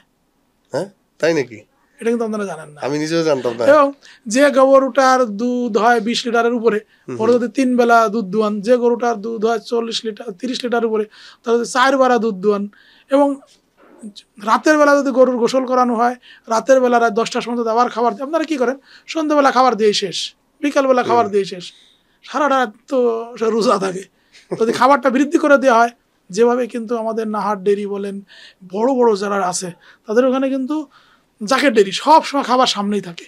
মানে রাতেও খাবার দিব আমরা, রাত 10টা 11টা জাকের ডেরি 24 ঘন্টা খাবার সামনে থাকে। ডাচ ডেরির খাবার একদম অল টাইম থাকে। এই জন্য তো তাদের গাভী 84 লিটার পর্যন্ত দুধ দিয়েছে বাংলাদেশে। মাশাআল্লাহ, 84টা, 84 লিটার, একটা থেকে 84টা, মানে লিটার বা টা বলি আর কি আমরা। হ্যাঁ, 24 ঘন্টায়। আচ্ছা, ইউজুয়ালি তো আমরা 2 বার পানাই দুধ, 2 বার পানাই, হয়তো ওইটা 4 বার পানাইছে, 4 বার কিছুক্ষণ পর পর দুধ পানাতে হয়। আচ্ছা আচ্ছা, তাই না? বাংলাদেশে 84 লিটার এবং ডাচ ডেরিতে আমি জানা মতে 50 লিটারের উপরে দুধ দেওয়ার সংখ্যা 24টার উপরে গরু। মাশাআল্লাহ মাশাআল্লাহ। সো এই ট্রেনিং গুলা ফেসিলিটেট করা, প্র্যাকটিক্যাল ট্রেনিং। এখন এই জন্য আমি বলবো যে আমাদের উপজেলা থেকে ট্রেনিংটা আরো বাড়াতে হবে। জি, মেয়াদ বাড়াতে হবে, টেকনোলজি বাড়াতে হবে এবং যুগোপযোগী ট্রেনিং বাড়াতে হবে। ওই সেই আমার মানে ময়মনসিংহ কৃষি বিশ্ববিদ্যালয়ের বইতে যেটা পড়ায় আসছে যে প্রস্থ 2.5 ফিট, লম্বা 6 ফিট, ওইটা নয়। আচ্ছা আচ্ছা, প্রস্থ 5 ফিট, লম্বা 12 ফিট এবং এটা পড়াতে হবে যে কোনো ফিট নাই, গরু উন্মুক্ত থাকবে এবং কিভাবে রাখতে হবে, কি করলে গরু ঠান্ডা থাকবে, কি করলে গরু ভালো থাকবে, এই জিনিসগুলোতে কিন্তু এবং গবেষণা করে করে বই পুস্তক বৃদ্ধি করতে হবে। আমাদের কিন্তু এই লাইনে বই পুস্তক আছে কিন্তু অ্যাভেলেবেল না, সবাই আমরা পাই না। অনেক বেশি বই দরকার, আমাদের নতুন টেকনোলজি সমৃদ্ধ বই দরকার, যেটা সরকার পারবে দিতে। বই লাগবে, গবেষণা এবং বই। জি, আচ্ছা, আর কি কি ভাই সরকারের কাছে চাওয়া হয় যে খামারি হিসেবে?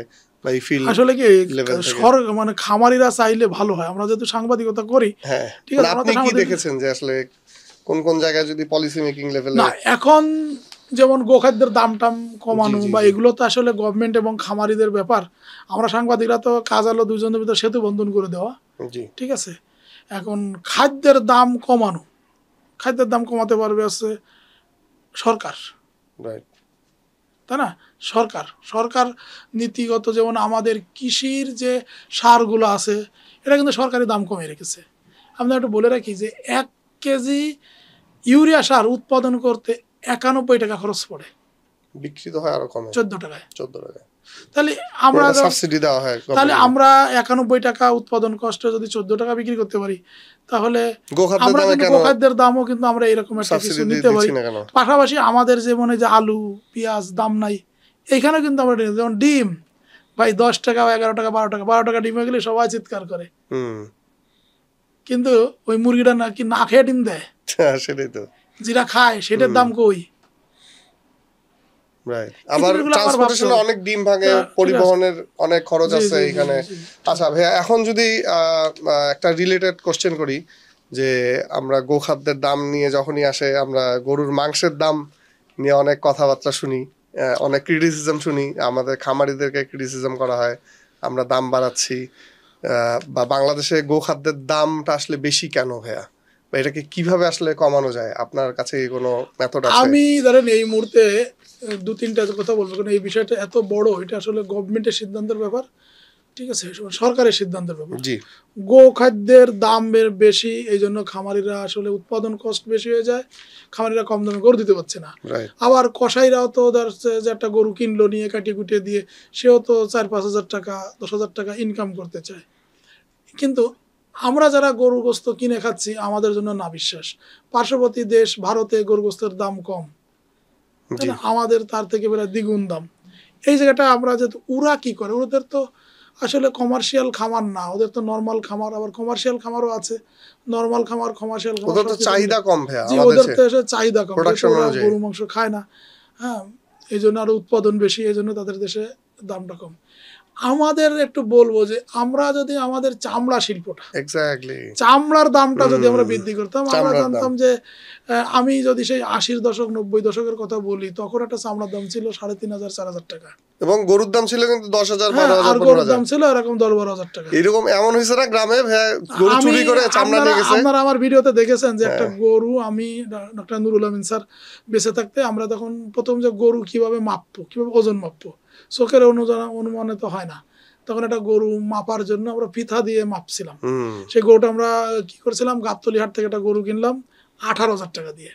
আচ্ছা, সেই গোটারে আমরা মাপলাম, মেপে পরে কসাইয়ের সাথে কথা বলে গোটাকে জবাই করলাম। ওইখানে বলা মাইফি আমাদের ওজন আসলো, ওজন অনুযায়ী হলো যে 72 কেজি গোশ হবে, 72 কেজি গোশ হবে। পরবর্তীতে ইটি করে আমাদের 73.5 কেজি গোশ হলো, কাছাকাছি ছিল, ঠিক আছে, 73.5 কেজি গোশ হলো না, কারণ আমরা তো যোগ বিয়োগ গুণ ভাগ তার অত ভাঙ্গা ভাঙটা যেতে পারে না, ঠিক আছে। তো এইভাবে 73.5 কেজি হলো। তখন আমরা এটা বললাম যে না, আমাদের এই যে পলিসি আছে ফিতা দিয়ে মেপা, এইভাবে মাপলে মোটামুটি একটা ধারণা পাওয়া যাবে এবং মোটা খারাপ না, এটাই ঠিক, ঠিক আছে। তখন তার স্কেল শুরু হয়নি, আর স্কেল শুরু হলে সব জায়গায় তোমার ইলেকট্রিসিটি নাই, সব জায়গায় আমি স্কেল ব্যবহার করতে পারবো না, একটা স্কেলের যে দাম সে দামটা নেই, সব জায়গায় তো আমরা স্কেল সেট করতে পারবো না। এটা বড় বড় কিছু খামারিরা পারবে এবং আমাদের হাটেও কিন্তু পারে। কুরবানির হাটেও চাইলে তারা যে পয়েন্ট দিয়ে গরু ঢুকবে সেখানে গাবতলী হাটে যে তারা 200 স্কেল বসায় দিল হাট কর্তৃপক্ষ, যেহেতু এত পরিমাণে গরু আসে 200 স্কেল বসায় দিল। এটা গভর্নমেন্ট পারে, যেহেতু গভর্নমেন্টটা ইজারা নিবে, এত টাকাটা নিবে, তারা স্কেল দিয়ে দিবে, এটা তো গভর্নমেন্ট পারে। এখন এই দাম কমানোর জন্য আমাদের দরকার কি, চামড়ার দামটা বৃদ্ধি করা। ভাই 20 বছর আগে একটা চামড়ার দাম ছিল 3,000 টাকা, গরুর দাম ছিল 20,000 টাকা। তখন একজোড়া বাটা জুতোর দাম ছিল 400-500 টাকা। সেই বাটা জুতোর দাম এখন 4-5 হাজার টাকা হয়ে গেল, 10 গুণ বৃদ্ধি পেল, আর আমার খামারিদের চামড়ার দাম 10 ভাগের 1 ভাগে চলে আসলো। পৃথিবীতে এইটাই একমাত্র দেখলাম যে সব জিনিসের দাম বাড়ে, খালি গরুর গোস্তের চামড়ার দাম বাড়ে না, সঠিক সব জিনিস। আরে এইটা আসলে আমার যতটুকু মনে হচ্ছে যে এখানে চামড়ার দামটা যদি এরকম, অন্তত গরুর মূল্যের যদি 10% চামড়ার দাম হবে, এটা গভর্নমেন্টের নিতে হবে, তা না। আরেকটা কথা বলবো, এখানে কিন্তু চামড়া শিল্প, যারা চামড়া বিজনেস করছেন, চোখ বন্ধ করে রাতারাতি ধনী হয়ে যাচ্ছেন, আপনাদের জন্য কিন্তু একটা অশনি সংকেত আছে। যদি এই বছর কুরবানির পরে আমরা সাংবাদিকরা, আমরা যেহেতু আমি বেশ কিছু সংগঠনের সাথে যুক্ত আছি, আমরা সবার সাথে কথা বলছি, আমরা কিন্তু একটা উদ্যোগ নিব। উদ্যোগটা নিব কি, যে মানুষ কিভাবে চামড়া প্রসেস করে খায় সেটা আমরা বলবো। প্রয়োজন হলে কিছু মৌলবীকে একটু হাইলাইট করে যারা আছেন তাদেরকে বলবো যে ভাই চামড়ার তো দাম নাই, কিভাবে খাবো, আপনি এটা হাদিস দিয়ে দেন কিছু, হালাল। এখন হালাল হারাম তো কেউ বলি নাই, তাই না? হারাম কিন্তু কেউ বলি নাই, কারণ আমরা কিন্তু নেহেরির সাথে চামড়াটা খাচ্ছি, আমরা কিন্তু নেহেরির সাথে চামড়াটা খাচ্ছি এবং সুস্বাদু। এই চামড়া, এই যে ধরেন একটা, এই যে শাহিওয়াল গরুর যে গলকম্বলাল আছে চামড়া, ফ্রিজিয়ান গরুর যে একটা 1.5 মণ ওজনের চামড়া, এইটা যদি এখন এই মানুষ বুড়ির মতো খাওয়া শুরু করে দেয়, ভাই ওই চাইনিজ প্লাস্টিক দিয়ে আপনাদের জুতো বানায় বেচতে হইব, সঠিক, তাই না? এইটা কিন্তু চরম অন্যায় হচ্ছে, আপনারা সিন্ডিকেট করছেন, ঠিক আছে? এই যে চামড়া ব্যবসায়ীরা আপনারা কিন্তু সিন্ডিকেট করছেন। ওই অনেকেই বলে আকরাম সিন্ডিকেট, আরে আকরাম তো একটা বিকলাঙ্গ মানুষ, খাট্টু একটু একটা মানুষ, সেই একা মানুষ কোনো সিন্ডিকেট হয়? মানুষ তারা সিন্ডিকেট করে গালাগালি করে যে সে গোস্তের দাম বাড়ায়। আকরামের একদম বিকলাঙ্গ মানুষ, সে ভালো একটা গরু কিনছে, একটা গোস্ত এনে বিক্রি করছে, সে সিন্ডিকেট না। সিন্ডিকেটটা হলো চামড়া ব্যবসায়ীরা। এটা সিন্ডিকেট মানে কি, মানে শত শত মানুষ যুক্ত থাকে, শত শত মানুষের প্রতিনিধিত্ব নিয়ে 2-3 জন মিলে সিন্ডিকেট করে। আমরা কিন্তু এগুলো জানি, বুঝি, কিন্তু আমরা সাংবাদিক, আমরা বলতে পারি না, মানুষকে দিয়ে বলানোর চেষ্টা করি, সবাই তো এটা বলে না। এই যে চামড়া নিয়ে যে সিন্ডিকেটটা হচ্ছে, বিগত সরকারের লোকজন যে সিন্ডিকেটটা করেছে, এইটা কিন্তু বর্তমান সরকার পারে এই চামড়ার মানে এক তুলিতেই কিন্তু কাজ হয়ে যাবে, এ বেশি লাগবে না। গভর্নমেন্টের এক সিদ্ধান্তে চামড়ার দাম 10% হয়ে যাবে। যে গরুর দাম 1 লাখ, চামড়ার দাম 10,000, 1/10 হয়ে যায়। আমার পায়ের একটু কতটুকু জুতা চামড়া দিয়ে একটা জুতা হয়, তার দাম যদি হয় 10,000 টাকা, কিভাবে এই পুরো গরুটার চামড়ার দাম হয় 200 টাকা? বলেন। মাঝে একটা বেল্ট 600 টাকা, 800 টাকা, 1200 টাকা। একটা গরুতে কতগুলো বেল্ট হয়? এই চামড়া কি করছেন? আমি কিন্তু কিভাবে চামড়া প্রসেসিং করে সেরকম জায়গা জানি, আমরা চিনি কোন জায়গায় চামড়া প্রসেস করছে। একটু গরম পানি দিয়েই মেশিনে একদম আয়রন করে ছেড়ে দিচ্ছে, শেষ। সে তারপরে নিয়ে টানাই দিল, বাতাসে গরমে হিটে শুকায় গেল, তারপরে কাটিয়ে বেল্ট 1200 টাকা বেল্ট, চামড়া পিওর চামড়ার বেল্ট 1200 টাকা। এগুলো কিন্তু আমরা ভিডিওতেও আমরা করছি। আমার মতন আমার বন্ধু সাংবাদিক যারা আছে তারা কিন্তু ভিডিও করে, কিন্তু আমরা আসলে বলি না, আমাদের আসলে বলা উচিত না। কিন্তু দেশটা যখন আমাদের এই যে সারা দেশের মানুষ আজকে, কিন্তু এটা কিন্তু 1-2 জনের সমস্যা না, 18 কোটি মানুষের সমস্যা। গোস্তের দাম কমাতে হবে, 18 কোটি মানুষের দাবি গোস্তের দাম কমাতে হবে। চামড়ার দাম যদি 10% হয়ে যায়, অটোমেটিক্যালি 200 টাকা গোস্তের, 100 টাকা গোস্তের দাম কমে আসবে। 600 টাকা পাবো আমরা তখন, বা 550 টাকা। এইটা কিন্তু গভর্নমেন্ট বলছে না। গভর্নমেন্ট বলছে যে আমরা ব্রাজিল থেকে ইম্পোর্ট করবো, মানে আরো কিছু ব্যবসায়ী চামড়ার দাম বাড়ান, ঠিক আছে, আরো কিছু ব্যবসায়ী না। আপনি দেখেন যে এই যে চামড়াটা থেকে, চামড়া কি এরা নিচ্ছে 200 টাকা 300 টাকা, এটা কি তারা কি করছে? তাদের প্রোডাক্টটা কি এরকম 200 টাকা 300 টাকা মানের না, হাজার হাজার টাকার মানের। এবং চামড়া থেকেও কিন্তু অনেক বাই প্রোডাক্ট বের হবে, যেমন ফিশ মিলের আপনার উপরের আস্তরটা, এইটা কিন্তু একসময় এই ইন্ডাস্ট্রিটা বাংলাদেশে ছিল, এখন ওইটা বাংলাদেশের পরিবেশের দোহাই দিয়ে ক্রোমিয়াম এইটা সেটা বলে আপনাকে বন্ধ করে দিল এই ইন্ডাস্ট্রিগুলা। মানে আপনি মাথা কেটে ফেললেন, এবং আবার ওই মাথা ব্যথার ওষুধ আপনি কিন্তু নিয়ে আসতেছেন ইম্পোর্ট করে ডলার খরচ করে। এই ফিশ মিল কিন্তু এখন ইম্পোর্ট করতে হয়। এই যে আমরা যে মাছের যে খাবার দিই, এই জিনিসগুলা কিন্তু ইম্পোর্ট করতে হচ্ছে আমাদের, ডলার খরচ করে। দেখেন আমরা তো আসলে যদি দাঁড় করানো যায়, আমরা তো আসলে ইম্পোর্টেড জিনিসটা বেশি ভালোবাসি, বিদেশি জিনিসটা বেশি ভালোবাসি। সাগর ভাই, আপনি কি জানেন যে সারা পৃথিবীর ভিতরে সবথেকে কিন্তু আমাদের ব্ল্যাক বেঙ্গল ছাগলের মাংস বেশি সুস্বাদু এবং খুবই ভালো। জানি আরেকটা জিনিস আছে, জি বলুন তো। সেটা হলো বাংলাদেশি গরু। দেশাল যে গরুটা, বাংলাদেশি গরুটা, জি, দেশাল গরু না।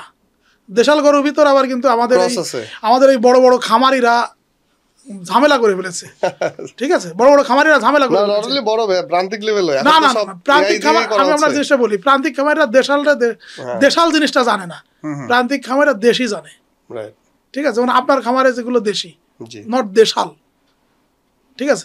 দেশি আর দেশালের ভিতরে একটু পার্থক্যটা বলেন তো ভাই। আমি বলি দেশি এবং দেশাল। দেশাল বলা হয়েছে কারে?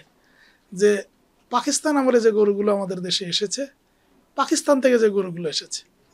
এখন দেশাল গরুর ভিতরে কি কি আছে? শাহিওয়াল, সিন্ধি, রেড সিন্ধি, গির সহ মোটামুটি বড় শিং, একটু আঁকাবাঁকা শিং বাদে যে গরুগুলো আছে, এগুলোর আমাদের খামারিরা দেশাল নাম দিয়েছে। একটু সুট এবং একটু সুট উঁচু, একটু শিং থাকলে কয় এটা কি শাহিওয়াল। আসলে শাহিওয়ালটা হলো তো পাকিস্তানের পাঞ্জাব প্রদেশের শাহিওয়াল জেলাতে যে গরুগুলো ছিল, বা বাংলাদেশে ওইখান থেকে যে গরুগুলো আনা হয়েছে, ওইগুলো হলো শাহিওয়াল। এখন আমাদের ফরিদপুরি, আমাদের যশোরী, আমাদের মানে পাবনা, এই জায়গাও কিন্তু লাল লাল ওই চুটালা গরু আছে। আচ্ছা, ঠিক আছে, এগুলো আমাদের দেশি। এখন কথা হলো যে আমাদের সিন্ধি, রেড সিন্ধি, দোসলা, তার সাথে যখন আমাদের লোকাল গরুর ক্রস হয়ে, এইগুলো সব এখন দেশাল। কিন্তু মূল যে দেশি গরু, বাংলাদেশি গরু, ছোট ছোট সাইজের যে গরু, যে গরুগুলোতে 80 কেজি 70 কেজি মাংস হয়, এইটারে বলা হয় পৃথিবীর সব থেকে সেরা গরুর মাংস। এই মাংস সবার পরিবারের সবার জন্য উপাদেয়।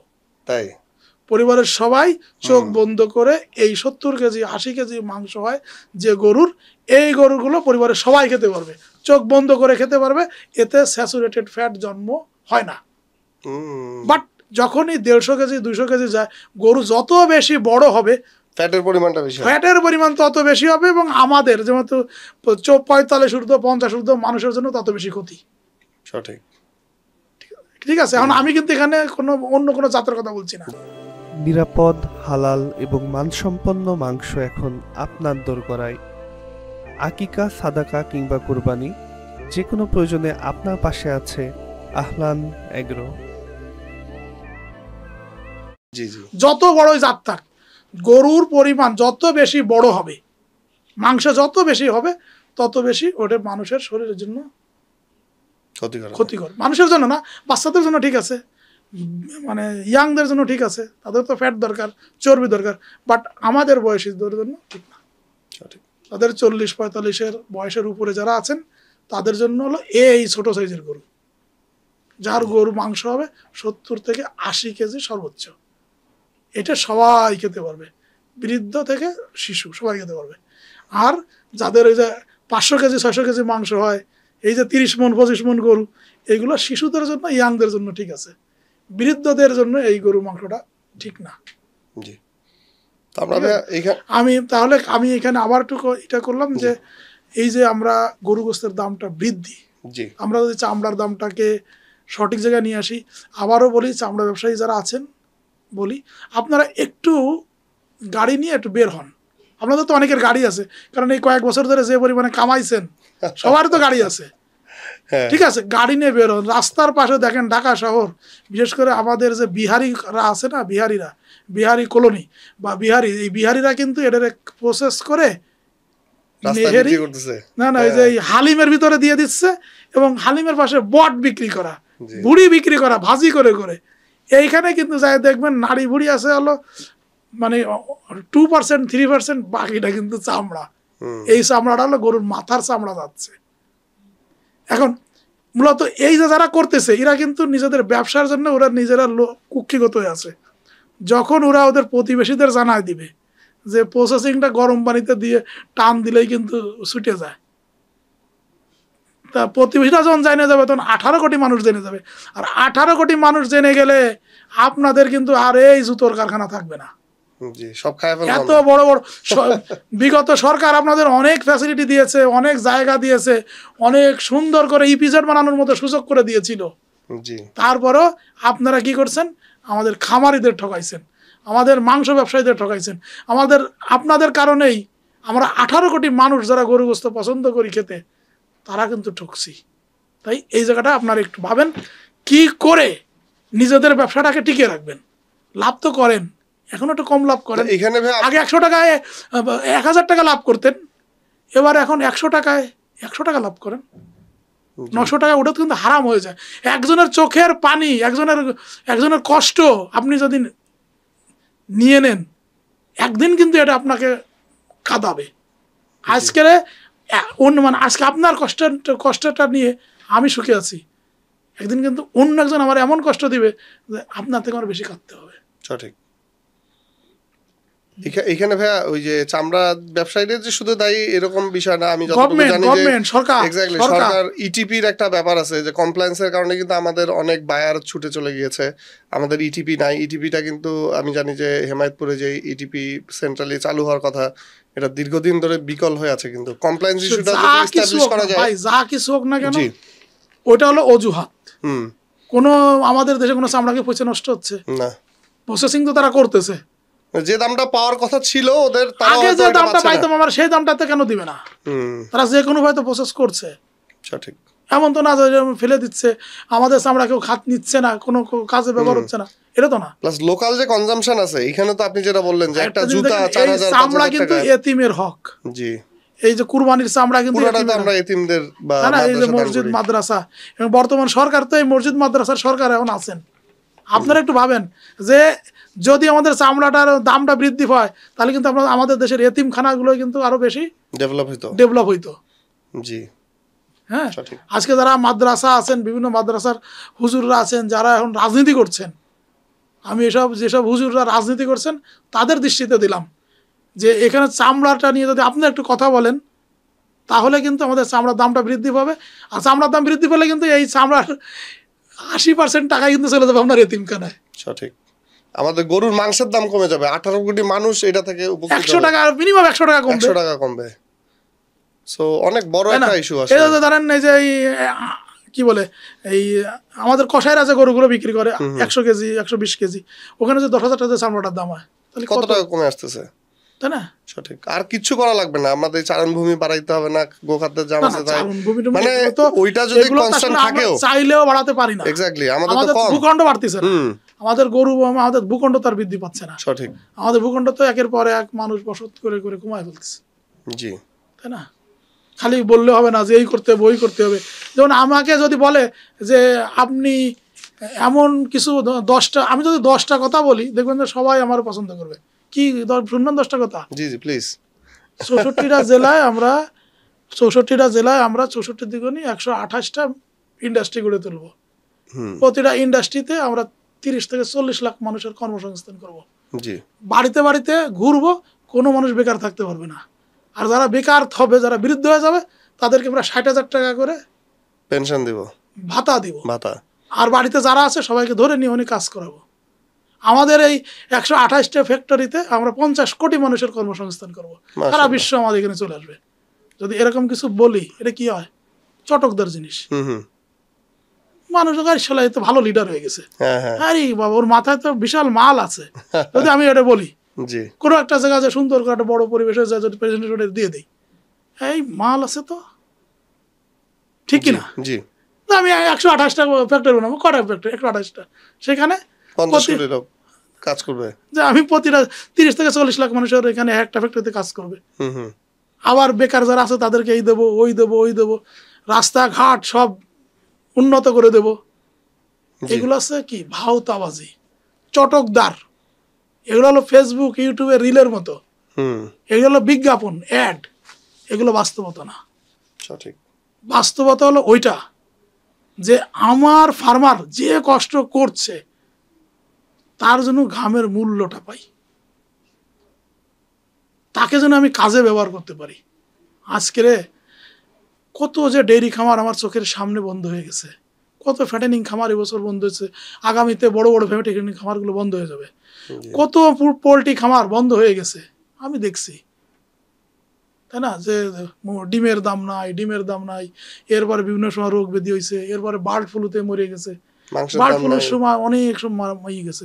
ডিম সেই যে আমরা 10 টাকা করে ডিম খাচ্ছি, না হলে 12 বছর ধরে সব জিনিসের দাম বাড়ে। ডিমের দাম যখন 10 টাকা, সিগারেট বেনসন সিগারেটের দাম ছিল 7 টাকা, বেনসন সিগারেটের দাম এখন 20 টাকা, ডিমের দাম সেই 10 টাকাই আছে। যেই কদিন একটু 12 টাকা হয়েছিল সেই আন্দোলন। বিদেশ থেকে আমদানি করতে হবে ডিম, ঠিক আছে, সিলিং দিয়ে দিচ্ছে সরকার। তারপর আরেকটা জিনিস আছে, এই যে আমাদের কিছু ইউটিউব কিছু ফেসবুকে দেখায় প্লাস্টিকের ভাত, প্লাস্টিকের ডিম, প্লাস্টিকের ভাত, প্লাস্টিকের ডিম, এই দেখুন প্লাস্টিক দিয়ে ভাত বানাইতেছে। ভাই যেসব ইউটিউবাররা এগুলো করছে, যদি আপনারা চ্যানেলও ইউটিউবারকে ধরে তাহলে ওইটার আইনে ওরাই খাওয়ান, তুই এটা খাই দা। প্লাস্টিকের ভাত, প্লাস্টিকের ডিম, এগুলো কিন্তু প্রচন্ড ক্ষতি। বিশেষ করে বাসার মহিলারা যখন দেখছে প্লাস্টিকের ডিম, তাই না, ও তো সন্দেহ লাগবে যে ডিম খাবো না, এই ডিম খাবো না, এই ডিম কি হলো, প্লাস্টিক দিয়ে ডিম কিনে বানাবে। আল্লাহ তাল্লাহ ছাড়া আর কেউ বানাতে পারবে না ভাই প্লাস্টিকের ডিম। ঠিক আছে, এই ডিম প্লাস্টিক গলে যাবে আপনার, আপনি তো যখন চুলায় দিবেন বা আগুন দিয়ে জ্বালাবেন এটা তো গলে যাবে, সহজ হিসাব। আমরা কি করতে পারবো? ডিম থেকে পাউডার বানাতে পারবো, ডিমটারে ভাঙিয়ে সুন্দর করে পাউডার বানাতে পারবো, ডিমটারে ভাজি করতে পারবো, ডিমটা মামলেট করতে পারবো, ঠিক আছে, অথবা কাদা মাটি দিয়ে অথবা প্লাস্টিক দিয়ে একটা ডিম আকৃতির একটা জিনিস বানা দিতে পারবো। কিন্তু ভিতরে একটা বাইরে একটা খোসা, মাঝখানে একটা চমৎকার পর্দা, একটা পর্দা, তার মাঝখানে একটা লিকুইড, তার মাঝখানে একটা কুসুম। হ্যাঁ, অনেক টেকনোলজি দিয়ে এটা করা যায়, কিন্তু এগুলো সবকিছু মিলে দাম কত হবে এটা করতে গেলে? এটা দাম কত হবে? 10 টাকা দিতে পারবে? 10 টাকা কেন, এক একটা ডিমের দাম পড়বে তো স্বর্ণের দামের মতো। রাইট। এই যে হাতে একটা ঘড়ি আছে, আপনার হাতে ঘড়ির নাম 20,000 টাকা দাম, এর ভিতরে কি কি আছে? লুহা, লক্ষণ আর ইলেকট্রনিক সালকাটা চুম্বক আছে। সব কিছু সেট করা হয়ে গেছে 20,000 টাকা দাম। তাহলে ওইটা তো লিকুইড জিনিস, এই তো লোহা লক্ষ্য না যে এরকম পিঠা ঠিক করা যায়। লিকুইড বানাতে গেলে ওই একটা ডিম বানাতে গেলে যাবে ওরকম 10,000 20,000 টাকা একটা ডিমের দাম। ভাই এখন আমরা পর্বটা তো আমাদের সবাই দেখে, আমাদের যারা ব্যবসায়ী আছে, ব্যবসা করতে চায়, খামার করতে চায়, কৃষকরা দেখেন। এর পাশাপাশি একটা বড় অংশও কিন্তু দেখে যে আমাদের যারা গ্রাহক আছে, ক্রেতা আছে। আমরা কিন্তু গ্রাহকদের অংশ নিয়েই কথা বলছি যে গরুর মাংসের দাম কিভাবে কমানো যায় বা কিভাবে কমবে, এটা কাভার করলাম। এখন আমাদের একটা বড় অংশ কিন্তু আমাদের গরু কিনে কুরবানিতে আমাদের গ্রাহকেরা। তো এখন তো আমরা অনেক ধরনের ম্যাল প্র্যাকটিস দেখি আমাদের এই সেক্টরে, খাবার টাবার নিয়ে, তারপরে স্টেরয়েড দেওয়া হয় অনিয়ন্ত্রিত। সো এই বিষয়গুলো আছে। তো একজন গ্রাহক হিসেবে আমি কুরবানিতে বা যদি আমি গরু কিনতে চাই, আমি ভালো গরু চিনবো কিভাবে? একটা যদি বেসিক, আমি জানি অনেক বড় একটা টপিক, খুবই কমপ্লেক্স একটা টপিক, আপনি যদি বেসিক কিছু জিনিস যেটা খালি চোখে দেখে বোঝা যায়, এটা যদি একটু হাইলাইট করেন। বলি, এটা আসলে আমাদের যারা ডাক্তার আছেন তারা বললে ভালো হয়। জি, আমি শুধু একটা কথা বলবো যে আপনি কুরবানি দাতা, আপনার আশেপাশে যদি কোনো ফ্যাটেনিং খামার থাকে, আপনার গরুটা ওইখানে যদি লাইভ ওয়েটে হয় তাহলে লাইভ ওয়েটে আপনি কিনে ফেলেন। বাংলাদেশে সব থেকে লাইভ ওয়েটে গরু কিনা লাভজনক। ঠিকায় গরু কিনে আর লাইভ ওয়েটে গরু কিনে আপনি দেখেন যে আপনি দুটো গরু কেনেন, যে একটা কেনেন লাইভ ওয়েটে, একটা কেনেন ঠিকায়। কিনে কুরবানির পরে আপনি মেপে দেখেন যে কোনটায় আপনার লাভ হয়েছে। ঠিক আছে, ঠিকায় লাইভ ওয়েটে গরু কেনা উইন উইন সিচুয়েশন। আর ঠিকায় গরু কেনা হলো আল্লাহর উপরে ভরসা রাখা, ইটি রাখা। এখন কুরবানি দিবেন আপনি, যদি মনে করেন আমি কুরবানি দেবো, তাহলে লাইভ ওয়েটে আপনি দেখলেন যে গরুটার দাম আসছে 1,60,000 টাকা, লাইভ ওয়েট হিসাব করে দিলেন। তো আল্লাহর নামে দিবেন, আমি ঠিকা মনে করে তার 1,70,000 টাকা দিয়ে দিন, 1,80,000 টাকা দিন। তারে আবার এই 10 টাকা 1,60,000 টাকা দামের জায়গায় 1,59,000 টাকা দিয়েন না, তাহলে বুঝবো যে না আপনি। A bright idea is only helpful when paired with significant research, analysis, and consultation. Don't just dream it, research it. Let us turn your ideas into informed action. মুসলমান, আপনি কুরবানির উদ্দেশ্যে আপনি গরু কিনতে আসছেন, তা আমি ওই লাইনে আবার না যে ব্যাক করছি, জি, দুঃখিত এরকম একটা কথা বলার জন্য।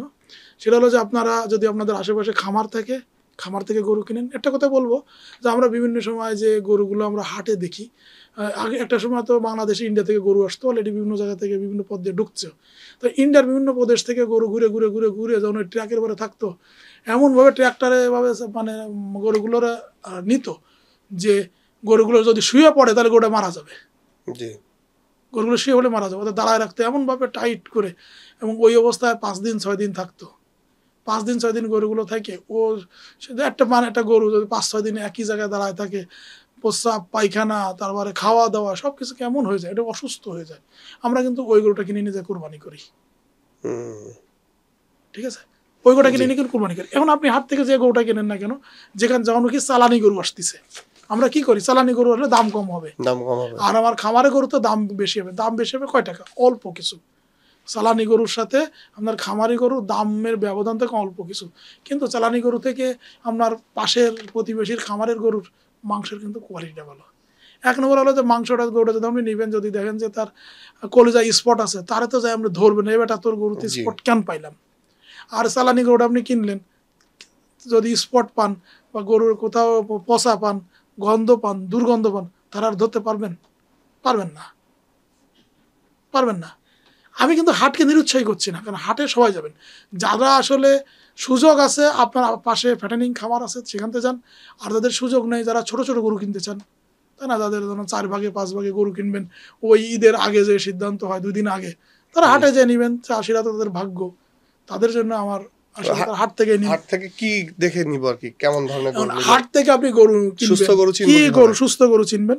যেমন আমাদের একটা নুরুল আমিন স্যার বলে গেছিলেন যে আপনি গরুর পিঠের পরে চাপ দিয়ে ছেড়ে দিবেন, যদি দেখেন যে হাতটা ডেবে গেছে, তার মানে ওখানে অ্যাস্টোরেট সহ আরো বিভিন্ন রকমের পুশিন হয়েছে। তারপরে দেখবেন যে গরুটা যে দাঁড়ায় আছে, এটা আপনি সবাই দেখতে পারবেন, নাক মুখ আছে না, নাক মুখের উপরে ঘাম আছে, ঘাম ভেজা ভেজা থাকবে, ঠিক আছে, হ্যাঁ, নাক মুখের ঘাম আছে কিনা, যদি দেখেন যে ঘাম আছে, তাহলে মনে হয় যে গরুটার রোগ নাই। তারপর দেখবেন যে আপনি গেছেন, আপনার চোখ দিয়ে আপনার দেখছে কিনা, কান নাড়াচ্ছে কিনা, আপনি পিছনে গেলে লেজ দিয়ে আপনার বাড়ি দিচ্ছে কিনা। এরপরে আটটা জিনিস দেখবেন যে ফ্লাইং জয়েন্ট, এই যে গরুর ঠিক এইখানে যে এরকম গর্ত আছে না, গর্তগুলো দেখবেন যে, এবং গর্তের পরে হাড্ডি টাড্ডিগুলো দেখবেন যে ওখানে ফুলে আছে কিনা নাকি একটু ফাঁকা Normal ফোকা আছে। আছে, ফাঁকা ফোকা আছে, হুম। এরকম দেখুন। আর আর তো যেটা ফুলে দেখা থাকলে কি হবে, নিব না, মানে এটা খারাপ মানে নাকি? একে আর কি একটু ওই উল্টো পাল্টা পোল্ট্রি ফিড ফিড খাওয়ায় ফুলায় ফেলেছে। ফুলায় ফেলানো হয়েছে, আছে না কিছু মানে গরু নরমালি আছে, হাড় বের হয়ে যেমন থাকবে, পেটটা আমাদের চাপা থাকবে। আমাদের যে হাটে যে ভুট্টি গরু বলে জি। নামে যে পরিচিত, এই ভুট্টি গরুর জাতটা কিন্তু হাড্ডির উপরেও মাংস হয়ে যাওয়া। হুম। বাট অন্যান্য অনেক গরু আছে যে গরুর কিন্তু হাড্ডির উপরে মাংস যায় না। হাড্ডির উপরে মাংস যাইতে গেলে একে অনেক ধরনের গ্রোথ প্রমোটার ব্যবহার করা হয়। ও অতএব এই গ্রোথ প্রমোটার দেওয়া গরুর মাংসটা কিন্তু আমি আগেও বলেছি যে আমরা একটু ত্যাগ করার চেষ্টা করব। সঠিক। ঠিক আছে, গ্রোথ প্রমোটার দেওয়া গরুর মাংসটা ত্যাগ করব। আমরা চেষ্টা করব একটু হাড্ডি টাড্ডি যাতে দেখা যায়, ঠিক আছে, একেবারে অত তাজা, পেটটা চাপা থাকবে, পেটটা এই যে পিঠের নিচে জি পেটটা। জি পেটটা একটু চাপা থাকে। এটা দেখে তো আমাদের আবার তারপরে- নেগেটিভ বলে আমাদের গরু, যে ভাই আপনার গরু তো হাড় জিরজিরে খাওয়ান জি না, জি জি জি ওই বাট এইটাই হাড় হওয়া উচিত জিরজিরা, আসলে। জি জি জি হাড় জিরজিরা গুলো কিন্তু বেশি ভালো হবে। আচ্ছা ভাইয়া, আমরা তো অনেক আলোচনা করলাম, অনেক বিভিন্ন প্রসঙ্গে আলোচনা করলাম, তো আপনার সম্বন্ধে আসলে আমাদের তেমন কিছু এখন আমরা আমাদের দর্শকদেরও বলি নাই। আপনি যদি আপনার কিভাবে এই পেশায় আসলেন, কেনই বা আসলেন, আর আপনার যদি ব্যক্তিগত জীবন বা পড়াশোনা সম্বন্ধে যদি অল্প কিছু আলোকপাত করেন আমাদের দর্শকদের উদ্দেশ্যে, আমরা এরপরে ইনশাল্লাহ ক্লোজিংয়ে চলে যাব। ধন্যবাদ সাগর ভাই। আমি আসলে আমার বাড়ি খুলনা, গ্রামের স্কুলে লেখাপড়া করছি, পরে সরকারি বিএল বিশ্ববিদ্যালয় কলেজ থেকে অনার্স মাস্টার্স পাস করে ঢাকায় আসি চাকরির সন্ধানে।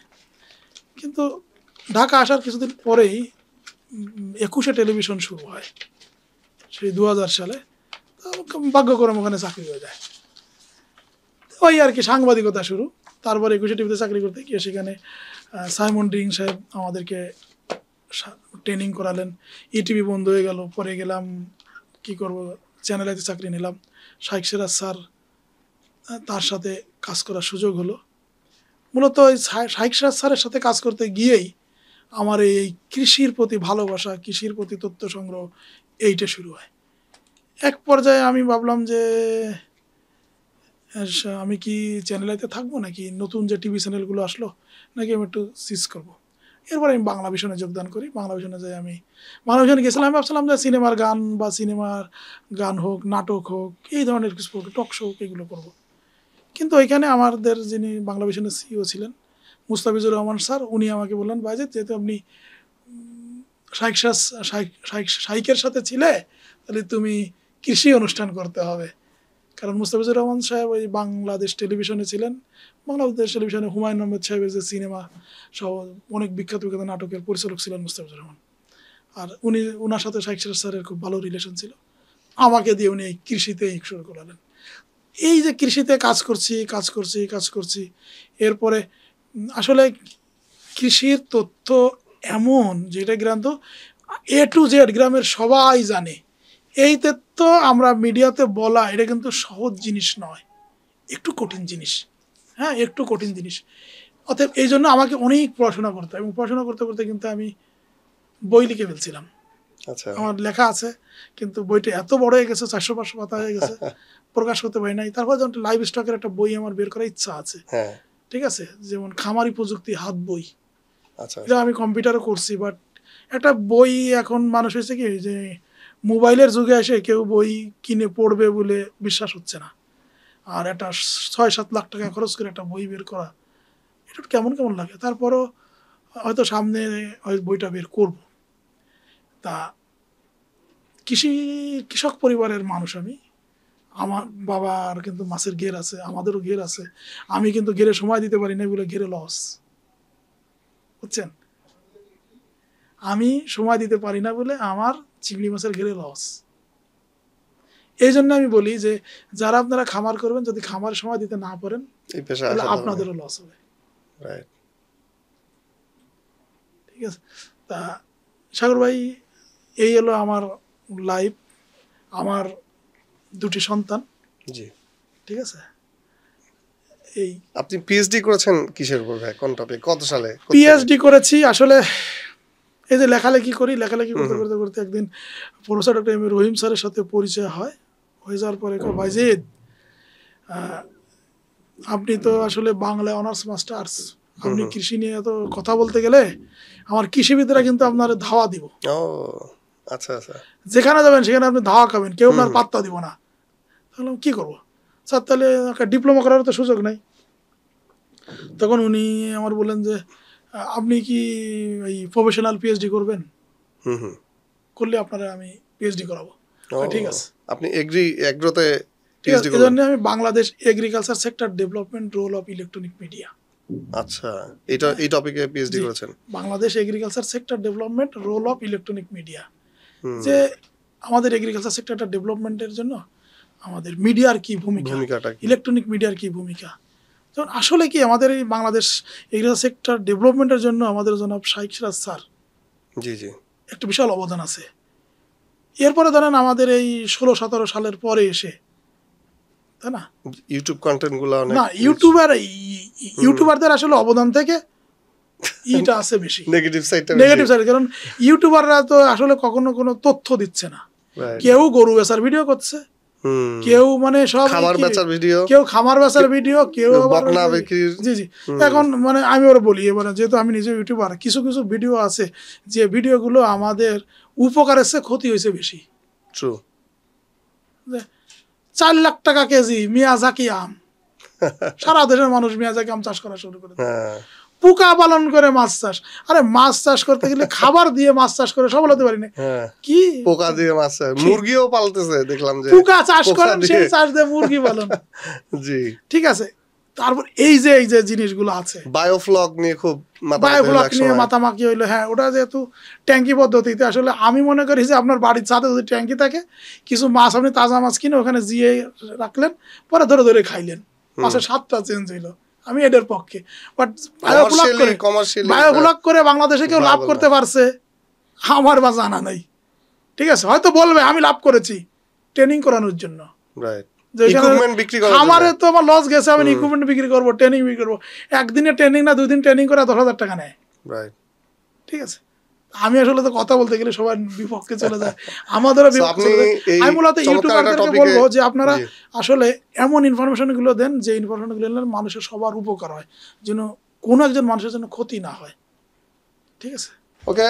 আজকে অনেক চমৎকার একটা সেশন অতিবাহিত করলাম, স্পেশালি অ্যাজ এ খামারি আমি অনেক কিছু শিখেছি আমাদের ডক্টর বাইজিদ মোড়ল সাহেবের কাছ থেকে, এবং আমি দৃঢ় বিশ্বাস রাখি যারা খামারি পেশায় আছেন বা এই পেশায় আসতে চান তারাও অনেক উপকৃত হয়েছেন। তো আমরা এই সেশনগুলো করছি বা এই পডকাস্টগুলো করছি আসলে মানুষকে উপকারী জ্ঞান বিতরণের উদ্দেশ্যে। আমাদের এই সেশনগুলোকে যদি আপনারা উপকারী মনে করেন, আপনার আশেপাশের লোকজন এটা দেখলে উপকৃত হবে, তাহলে আপনারা একটু আমাদের চ্যানেলটাকে প্রচারের একটু ব্যবস্থা করবেন।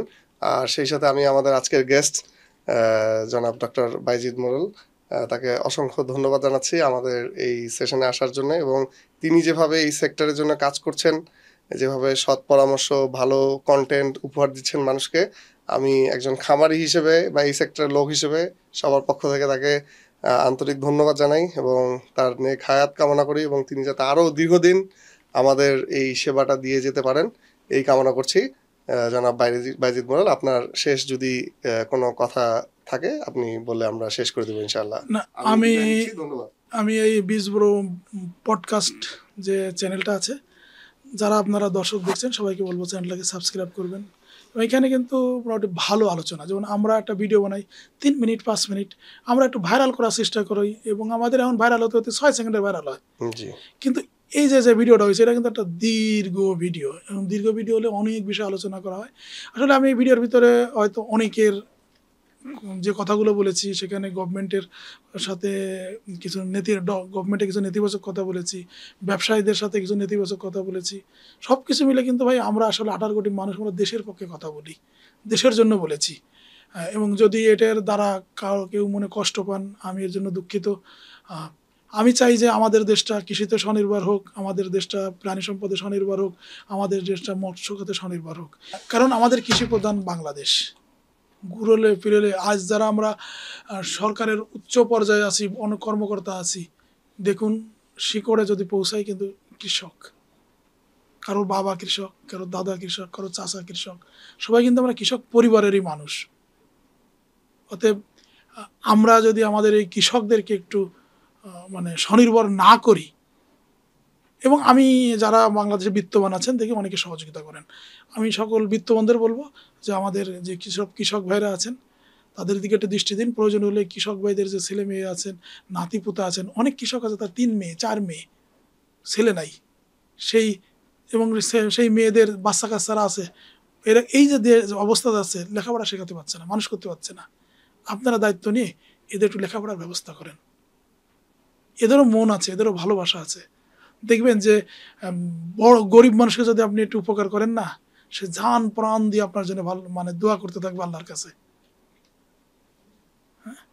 অতএব আপনাকে অনেক ধন্যবাদ এই কথাগুলো বলতে সুযোগ করে দেওয়ার জন্য। ঠিক আছে, আপনাকেও ধন্যবাদ ভাইয়া। আপনারা ভালো থাকবেন সবাই। আসসালামু আলাইকুম।